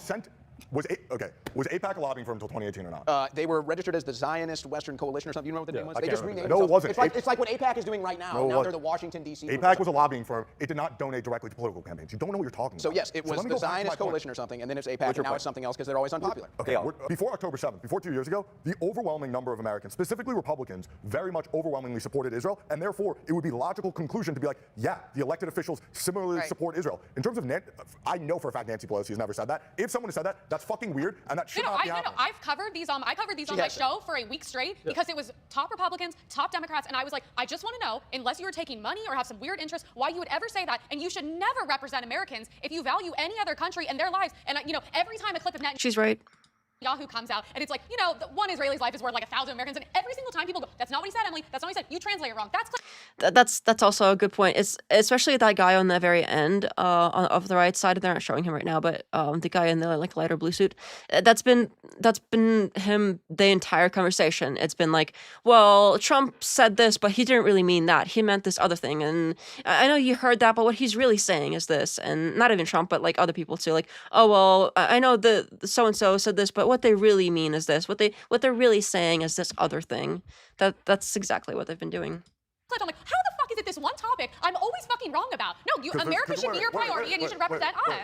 First of all, I fully agree. There's no argument coming from me in terms of like misclipping and lies. It's also that you don't think there's like a massive apparatus coming from the Muslim Brotherhood and Antifa to intentionally. I mean, I agree with what you're saying. I just want to say, why would a politician go up and say something as fucking crazy as that? We should just all die so they can thrive? What the fuck? No fuck. I want to get this back to the question that you asked, because I think that we'll debate foreign policy forever. Right. I mean, this is how it's always going to be with foreign policy. And so I think that the frustration that I have, and I understand that not everybody's going to see eye to eye with me, not everybody's going to have the same priorities as me, but the issue, like, again, the whole purpose of Trump, I thought, was to prioritize America's issues first. And so we can debate, oh, well, this foreign policy is. But until I'm not paying 33% of the money I make in taxes, until a product that's produced and then reaches the consumer and the 5 to 6 transactions that take place are all taxed, like, until this stops, until I'm done being robbed by my government, I don't want to hear about another fucking foreign country. I'm sick and... Yeah, word. You tell him. Owen. Looks like there's about like 20 minutes or so left. By the way, there is a donation link in the chat pinned, and also in the description if anybody feels inclined. Damn tired of it. This does take kind of a lot of time, and we might have to shorten them if it's not as, you know what I mean. My country is being looted. My people are being looted. Fix that issue, and then you can do whatever the hell you want on the rest of the planet. Until that issue is fixed, I'm not going to sit here and let the same neocon foreign policy dictate what being a conservative is. So you don't want any U.S. money going to any foreign country until your money is not being wasted by your government. Well, I would actually just, you can put the first statement alone. Okay? I don't want any U.S. money going to any foreign country, period. Right. But no, when we hear about tax cuts, it's all BS. There's no tax cuts. You'll get what? You got an extra couple $100 if you're an average American in your tax return. That's not going to pay your bills. That's like maybe a month worth of groceries. There are plenty of Americans on TikTok talking about how much money they got under taxes this year. That people. So now the internet is reality. Okay? No I don't have anything sad. Like he's he's saying basically everything that I would have said. Chad Schroyer. Yeah, I mean, Oh no, you're so right. You're so right. That's what you're- Average Americans who are saying I did better. Friends of mine, including in the industry, in the entertainment, not in the entertainment, sorry, hospitality industry, who say I got more money back this year because of the no tax on tips, etc. They're wrong. I'll tell, I'll tell you this. they're wrong, right? Based off math, the inflation way exceeded any tax cuts we got. That's And the cost per living. Yeah, and here's the the other inflation issue. during Biden Inflation's was gone down. 9.1. So the inflation They're was at terrible. 3.3 right now. But What are you talking about? we just came out of a global pandemic, which was going to increase inflation no matter what. Number one. Number two, if you compare America's inflation, that's comparable CARES Act. to number one is just wrong. Inflation it's went down. 100% right. You lock down the global economy, it doesn't create inflation. No, That's not how inflation COVID works. created inflation. Inflation is money printing. You don't think COVID created Inflation is money printing. My God, man. The $1,000 that were handed out to The Americans. CARES No, it wasn't just that. Oh, and I wanted to get to your point because I want to understand like what it, and I don't think you're making a point that people would disagree with. I You're think we all saying agree, yeah. I think what you're saying is I don't want our money going anywhere else. I want us taking care of it. That's America first, right? So my question for you, and it's a follow-up, and it's a legitimate question. It's not. I'm not being combative. When is it okay, in protection of America, to then pay, instead of putting American troops anywhere, because you don't want American bases, you want American troops home, you don't want any foreign wars, you don't want us funding in other countries. At what point is the interest of America necessitate then giving another country money to fight so we don't have to? Maybe, but I don't think we exist in that time. And unfortunately, probably for everybody in this room, we've never even gotten a chance to experience that. that's the exact excuse that we're using to basically pay for the Ukraine war right now. Because, oh, well, they're fighting Russia for us. That's the exact same excuse. That's the same thing that all the leftists are saying. So for people who are so touchy about being associated with anything leftists are doing or saying, that's exactly their point. Is like, oh, well, we're paying Ukraine to fight Russia for us. Russia's so bad and scary. We pay Ukraine and their people die. That's their point. So that's the same point. it's the same point. Our man. Yeah, I mean, he's been doing pretty great in this debate as well. Him and Clint have been both doing great. For probably everybody in this room today, we have been spending hundreds of billions, trillions of dollars overseas. Or this contentious conversation, whatever this is supposed to be. And we've had to sit here and watch these Gulf nation deserts go from desert nothing lands into sprawling metropolises while our society crumbles. And it shouldn't be that way. Our society should be thriving. America should be thriving. So to me, it's like, look, when we have a situation economically in this country right now, which is the truth, the average American is living paycheck to paycheck. They are grinding paycheck to paycheck. It's hard to get savings, vacation times, all this stuff is down. We need to have the American dream back. We need Americans to have an ability to own a home, a car, get into the asset column, not get crushed by regulations, not get crushed by taxes. And unfortunately, until that happens, all of this other debate that we're doing, our country's going to continue to crumble. So let me ask, because I think what you're saying resonates with a lot of people at home trying to buy a house, trying to buy a car, trying to save money when they can, trying to pay their electricity bill, which keeps going up. I think that's all legitimate. But pointing to Trump's record, and Gavin said earlier, why aren't we talking about the good things? To point to Trump's record, he's onshored a lot more American jobs. I know the H-1B thing is still a thing. We're dealing with it. I get it. But he's onshored a lot of American jobs. He's trying to ramp up production. If we not only become energy independent, but through this gamble, if we become a major exporter of oil, then those Saudi waste or those Middle East wastelands that were rich now, we get to be that rich. The other side of that is by replacing the chair of the Fed. May 15th, we have a new Fed chair coming in that's pledged to lower interest rates, which would make borrowing the money to buy a home more affordable. So I think there are things that Trump is doing to help answer the affordability. It's more complicated than that. Even if those things do happen, that doesn't offset everything else that was done. Short-term pain. And we saw this with the tariffs too. But I believe unless we change something radically, because what you're saying is true, a lot of people, no matter who's been the president, our lives stay the same shitty. It doesn't matter if it's a Republican or Democrat. Nothing ever changes. We go to war. We don't go to war. We give foreign countries money. We don't. It's still right. So whether it's a Republican or a Democrat, it seems like all this bad stuff is happening. He's arguing against himself here. I don't know if he realizes that, but that's kind of the point. It's like that Trump isn't any better. Like, this is the same shit we've been seeing this whole time, if not worse. Still just this yin and yang of America's getting screwed, right? I do believe Trump is doing more now to combat that, and he's doing it in spite of a lot of odds. And I do believe... What exactly? Because you just argued against yourself this whole time, as if... I know that was supposed to be like a strategy, but it didn't work out like that. And this is my personal belief, and maybe I'm wrong, that if we just give Trump Congress in November, that we can probably get You're wrong. closer to that America that you're I'm going to make this easy for you, buddy. You are wrong. envisioning. But I worry, but where I sit is what I worry about is that all of this infighting that we're doing, which I think is healthy, is inevitably going to affect the people that listen to us to the point where they're like, nope, Trump didn't give me anything. And as a result, we get nothing. And so I think we're on track. Yeah, I mean, if you mess up that badly and you do everything the opposite of what you said you were going to do, you don't get the vote. Like, if people vote for you regardless of how bad you've been, what's the point of voting anyway? There's no point to even voting. The future of humanity equals we need to take their oil. Clearly, right? Just to lie. No one's asking you to lie. I'm an isolationist, just like you, but I also want us to blow some shit up once in a while. I don't know what he means by isolationist. I don't know if all of those people are specifically isolationist. That's not how I would describe myself. I think isolationist is like, oh, you isolate. I think we should be doing business with other countries. I don't think we should be, well, assaulting them. It's like the prison yard. You go and you knock out a dude once a month, and then you go back to your cell.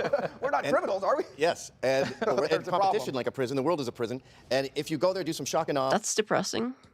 Blow up some shit, and then go back. Then China, then Russia, then Israel. Oh no, scary Russia, scary China, scary, scary, scary big countries. They're so scary. Islam learns that you can blow up everyone and kill everyone if you want, but you won't. So not everything has to be a quagmire.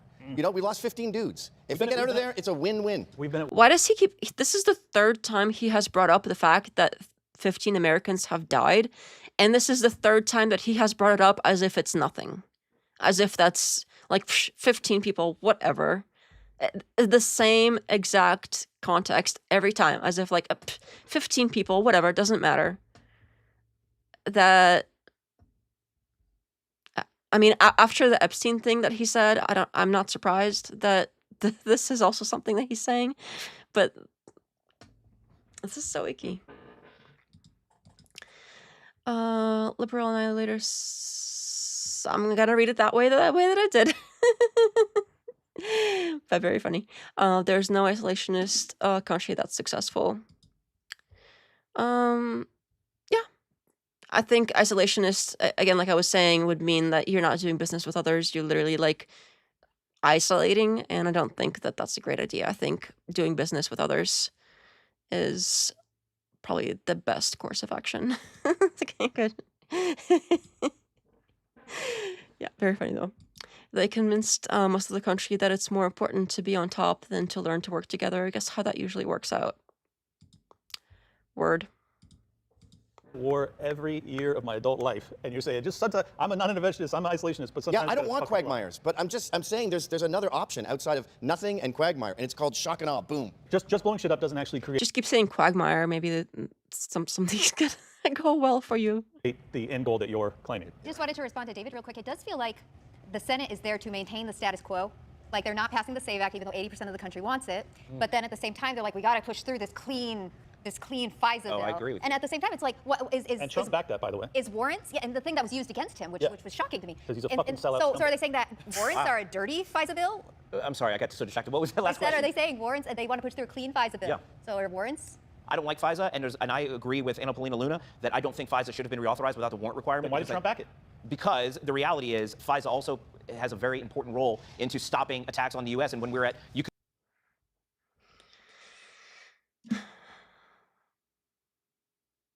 call it a war or a military engagement with Iran, and there are terror cells in the United States, whether they are or not. FISA is a very important tool that our intelligence communities have used, and they've told the president we need. There's so much cope going on that I don't think that any more cope is possible. Like he is overflowing with cope. He's gonna like pop. The cope is gonna get all over the place. So much. I can't. Jared says Rome was once the light. This ability, and so what we don't want to do, because the FISA authorization ends, and we're in the middle of operations that is using the FISA authorization. So you need a bridge to not make us vulnerable at a time when we're in a military conflict. You're with a a terror man, nation. and That's the reality. Yeah. It's hot. Like way hotter in real life. I'll be brief. Like twice as hot. Okay. I want to do a closing final segment with you guys, just very quickly. Before we do, I'm not going to force anyone to do anything. Do you want to address what happened between you two? What? Well, just it got really personal. I mean, I asked her a question. you called her a bitch, and it got pretty. You don't have to. I thought Go on to. were you calling Owen a fucking bitch or her? No, she was calling me a bitch. At first, she called me a bitch again, then she called me a dumb bitch. No, I called you a stupid bitch. Stupid bitch. Ah. That's very different. I asked. Stop. It was only a moment to me that. What? Original Blind says they were until Boom debased their currency. They were until Boom debased their currency. really blow need the to belt. stop members. Don't You tell me to stop. shut up. I think Shut it's up. Stop, please. Exactly. please. That's what I thought. You're not gonna do shit about it. You're like twice my size. Exactly. Why I would I beat your ass, bitch. I will beat your ass. Nobody's beating anybody's. Wow. Okay, this chick is insane. Like, this whole time she's been acting like, and then she's the one that was saying like, oh, well, I don't think women should be in power. And like, again, I don't disagree. But usually when people say that, they also are more like women should be more feminine. Women shouldn't be like fighting and stuff. But here she is like acting as masculine as a woman can possibly be with the whole. She literally just pulled like a fight me bro thing. Wow. Go ahead, Brandon. I want to close out our conversation tonight much. I thought I thought this was pretty much like over and that it wasn't gonna get any crazier than it already had. Like I thought it was kind of coming down, but boy, was I wrong. I don't see the difference. Kind of like history repeats. Jerry. Springer, right? The Springer. That's the name I couldn't remember earlier. But she bakes amazing pies. Sorry.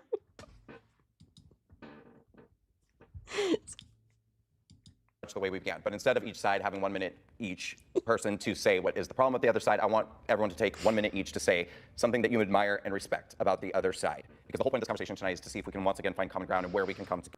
Wait, what? What do you mean? See if we can find common ground. What do you mean? Bro, what do you mean? It's called the Great MAGA Divide. What do you mean if we could find some common ground? It's literally split down. The whole graphics and everything are like, what do you mean? Together, being on the same side of the political aisle that we are. Yeah, well, I think that you guys are, you really believe that the morale needs to be uplifted. You think that the commentary that we're doing is somehow degrading that. So I think that you guys are really focusing on morale. I think that's a good thing. I don't look at it as a morale thing. I think it's just an honesty thing. It's a truth thing. And I think that morale builds off of honesty, not dishonesty to keep morale up. I think that eventually falls out. But I will say that what I hope happens, and I don't know, but what I hope happens is that people will be able to see the series of panels that you're doing, and we can get back to a time in America where it was okay to get at each other's throats with political debate and then say, hey, we're all Americans here. It's okay. Let's break bread at the end of the day. We care about the country. We love the country. We believe in God and life and the beauty of it all. This is what passionate debate looks like when we all strive for that. So we may have our differences, but I think that I don't know. It's got a little too passionate there for a bit. we're all striving for the same thing, a better life, a better world. Think so? Yeah, I mean, obviously I agree. I think sentiment. I think that we're all striving for the same thing, a better life, a better world. Think so? Yeah. This guy has been shaking his foot like half of the time. I heard that was a sign of anxiety. I mean, obviously I agree. I think sentiment-wise, we do want to see the same things. We want to see, first-time homebuyers, family formation, get the reproduction rates elevated, actually kind of reinstill the faith in the American dream. I personally believe, and I mean this sincerely, despite the assertions that I'm doing this for clicks or for some sort of, drama farming, I 100% from the bottom of my heart believe that you guys are wrong, that you are leading us down a path of destruction while applauding Donald Trump, and I think it's a huge mistake, and you will look back on it the same way many people look back on, George Bush Jr. in 2000, 5, 6. And I don't think you understood the question. Yeah, I'm giving the compliment. That was very flattering. Thanks, Clint. At least he's not crashing out and calling people names like the other side has. However the fuck I want. Have your chance. And I want to say, I like your eternal optimism. I do. I find it. Look at the tire Pierce Truss. Exactly the same money changers did that in Caesar's time and Napoleon's time.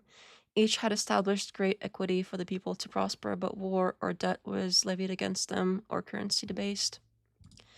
History repeats itself, huh? Endearing that you guys are so optimistic. I think it's misguided, as I said. And more than that, I think that Gavin McInnes is one of the most interesting people I have ever encountered in my life. And we're talking. I want to thank you three gentlemen. I think that you guys were really great, really patient. I'm not anti-MAGA. I haven't walked away from MAGA in the way that Owen and Clint may have. I'm still up to listen to ideas, and I liked your energy perspective. I know how important that is, so I really do appreciate that. And I respect you three gentlemen very much. Excluding. Very pointedly excluding the chick fairly that called her all those names. I appreciate everyone's sacrifice, because I go through the same thing, everyone's commitment to, I genuinely think, the truth. Whether it ends up being the truth or not, I don't think you guys have sinister intentions. I actually think you guys... I don't know. I mean, that's nice of her to think that, but I don't know. It's hard to believe that all these people are really that dumb. It's hard to believe that. Love Americans, you love America, and I do think most of the things you say are also America first, and I appreciate that. And as you guys sit here today, like, not only are you guys choosing to do this and educate probably millions of people that watch you guys, you're Yes, educate. That's what they're doing. They're educating us. Educating. Oh, how sweet. Okay, that's cute, but sure. Accurate. Has Emily saved America yet? Still waiting. I want to hear her say a fart in the tub. If you know, you know. I don't know. I wonder if that's really. I wonder if that's related to that drama where the wedding ring situation. I know some crazy things were said back then, but I don't know all the quotes. I do wonder if it's related to that, but no, I guess I don't know. You're also like educating me as I sit here across from you, and I do change my mind on things quite often, and I think that's beautiful. So I appreciate it, and I hope you guys never stop. Thanks, Emily. Let's go to the MAGA side, start with Gavin. Yeah, I think that's what's important about this debate is that we're all focused on truth and you guys want what's best for the country. And what we're disagreeing on is I'm saying this is good for the country and you're saying no, it's not. And at the end, we all want what's best. And I don't see... Yeah, I don't think that's maybe with him partially because he seemed to agree with the America First side as far as facts go more than the other three. But the other sorry, I can't speak, it's late. The other three people on his side have disagreed with quite a few of the facts. So I don't know if that's really true. WoW character. Oh, I don't know. I played WoW like when I was maybe like 16 for a while, but not for very long. See that on the left. I see that spite, I see tactics, I see rhetoric and dogma and guilt and all this other shit where they don't seem to want to get down to the semantics of truth. And I think ultimately we don't fundamentally disagree. We just have a different series of facts that we put into our number crunching. Yeah, I appreciate you guys coming, obviously, and engaging in debate and the exchange of ideas without too many ad hominems. And I think that's healthy for any democracy, and I think it's needed. At the same time, I think sometimes you lack nuance to ideas that it's not always so black and white, and things Oh, they're the ones that lack nuance. Okay. are very complicated. Everything is very complicated. And while it'd be great to wave a magical wand and get something done, there are other things that need to happen. And certain times it's not so simple as plucking one thing or plucking the other. There's a system at play. There's a globe. There's an entire ecosystem of different things happening. And so I would just hope that it was more looking at the good things in that system and not just the negatives. Linda, it's your turn. So I think I can only really see myself aligning with Emily, although she has, like she said, she still vote red, which I agree with her. I think it's very important. I have nothing in common with the libertarians. I think he made it very clear that he's more on the Obama foreign policy. I'm obviously not like that at all. I believe that the conversation of geopolitics, as David mentioned, which includes the petrodollar, we didn't really talk about that, and getting back Latin America as our #1 ally, cleaning out the corruption, the cartels, all of that stuff we didn't talk about, I think is beyond their IQ. Beyond their IQ.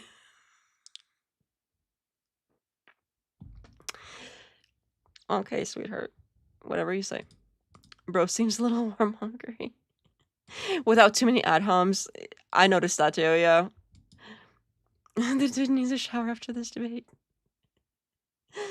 Yeah, this was way spicier than I thought it would be.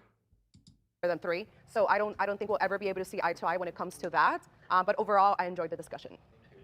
David, this did not turn out to be the heartwarming exercise I had hoped. I understood. So, David, it is up to you to save America right now. You have to literally have the closing words that unite the entire right. So between, and they're going to hate me for being nice to everybody online, I promise. For the record, I like you. Well, that's what I was about to say. I like So some of you folks I already know from our world, and some people I've met. We met in the hotel lobbies, we met before this event. I've known a lot of these people from social media and online, and I generally like everybody here. We disagree on policy, but we get along as people, and I consider the new friends and the existing friends to all be friends. And this is the important point, and I Except for that one chick, right? appreciate WalkAway doing this because this allows us to show the world that we can have different opinions, but mostly, I guess I'll get along after, but the idea is we can have different opinions but still respect and love each other, and that's what the other side won't allow us to. To say that and include we as in like everybody, right? Like what, 30 minutes after this chick right here completely started screeching at the redhead and calling her vulgar, awful, like extreme verbal abuse words. Like that's to do. And so what's so important is let's keep having okay. these discussions. Let's keep pushing it on each other. I think what Owen says is exactly right. We need to do this because this is healthy for America. But what I respect about everybody, they all care enough to show up and do this and have an opinion and pay the consequences for it, our side as well. But we need to have these discussions, and I appreciate everybody willing to sacrifice personally to give a damn enough to have them. But everybody's great, and so for their audiences that think we hate each other and want to get in our comments and be like, we all hate, let's all get along, tell our audiences to do the same and keep having these tough discussions. And so I appreciate you and I appreciate everybody being here. Rock and roll. Thank you so much. Thank you, Brandon. Thank you. You're very welcome. The debate tonight had two possible outcomes. It would either bring us closer together. All right, almost there. Together, Since I'm a completionist, we might as well finish the last like minute of or it this. would expose the depth of. Well, yeah, I do wish that the live streams made at least like a little bit of dono money, and I've tried like asking, so maybe I might have to switch more to focus more on the regular videos or something, but I still appreciate everybody for chatting and keeping me company. It's been nice. The divide between us. I'm not totally sure where we've ended up. I'd like to think that it was a family argument, because I'd like to think that the right is still a family. But as you saw tonight, feelings are raw and frustration is deep. Not because anybody suddenly became liberal. Okay, we get it. I'm a completionist, but I don't know. This is kind of okay. We get it. We get the point. I guess remember to like the videos and share if you want to and all that. But yeah, try to figure out the donation thing. They want to log in. I don't think you have to log in, but there are also super chats that are available if you're interested. But and if anybody wants to try to figure it out afterwards too, that's also cool. And I'll give you a shout out at the beginning of next live. But I appreciate you trying. Whether you succeed or not, it is appreciated. I appreciate the thought as well. But yeah, I don't know if anything else has been going on as far as anything to watch together next time. I have been thinking about maybe doing. There was a recent. I sort of half tuned in to the Wilson versus Kelly Powers, I think, debate, but a lot of it was very. It seems like you have to know a lot of religious types of like you have to have, because I don't know as much about religious topics. I think I'm probably not the best to cover it, but maybe if Re-Examination is around, maybe he would be a good person to cover that. I don't know if he plans on doing that or not, but I think because of the way the topic is very religious, I'm not the best person for it. I just don't know as much about it. So I don't know about that one, but I don't know if anything else is scheduled to happen this weekend, but I do have other plans and stuff for content for regular videos as well. Ooh, monies. Thank you so much. Send that super chat $3. Thank you for the content. You subscribe. Thank you so much. I appreciate that. Thank you, Rick Nell. I appreciate you as well. Yay, there it goes. It was a little late on the little thingamajig that it shows. Yay, thank you. And thank you for being a member as well. I know Rick now subscribed as a like a YouTube member join thing, so I really appreciate everybody that has done that. It really helps a lot, and it's nice to see the support and all of that. And I'm really grateful. So thank you, everybody. Sarah and the Flippy. New viewers again, thank you so much. I'll be back. Oh, good. Yeah, I will see you guys back next time. And thank you, everybody. It is getting late, but also there's a Discord. There's a button for that. Hopefully the button works, but all right. Thank you. Good night.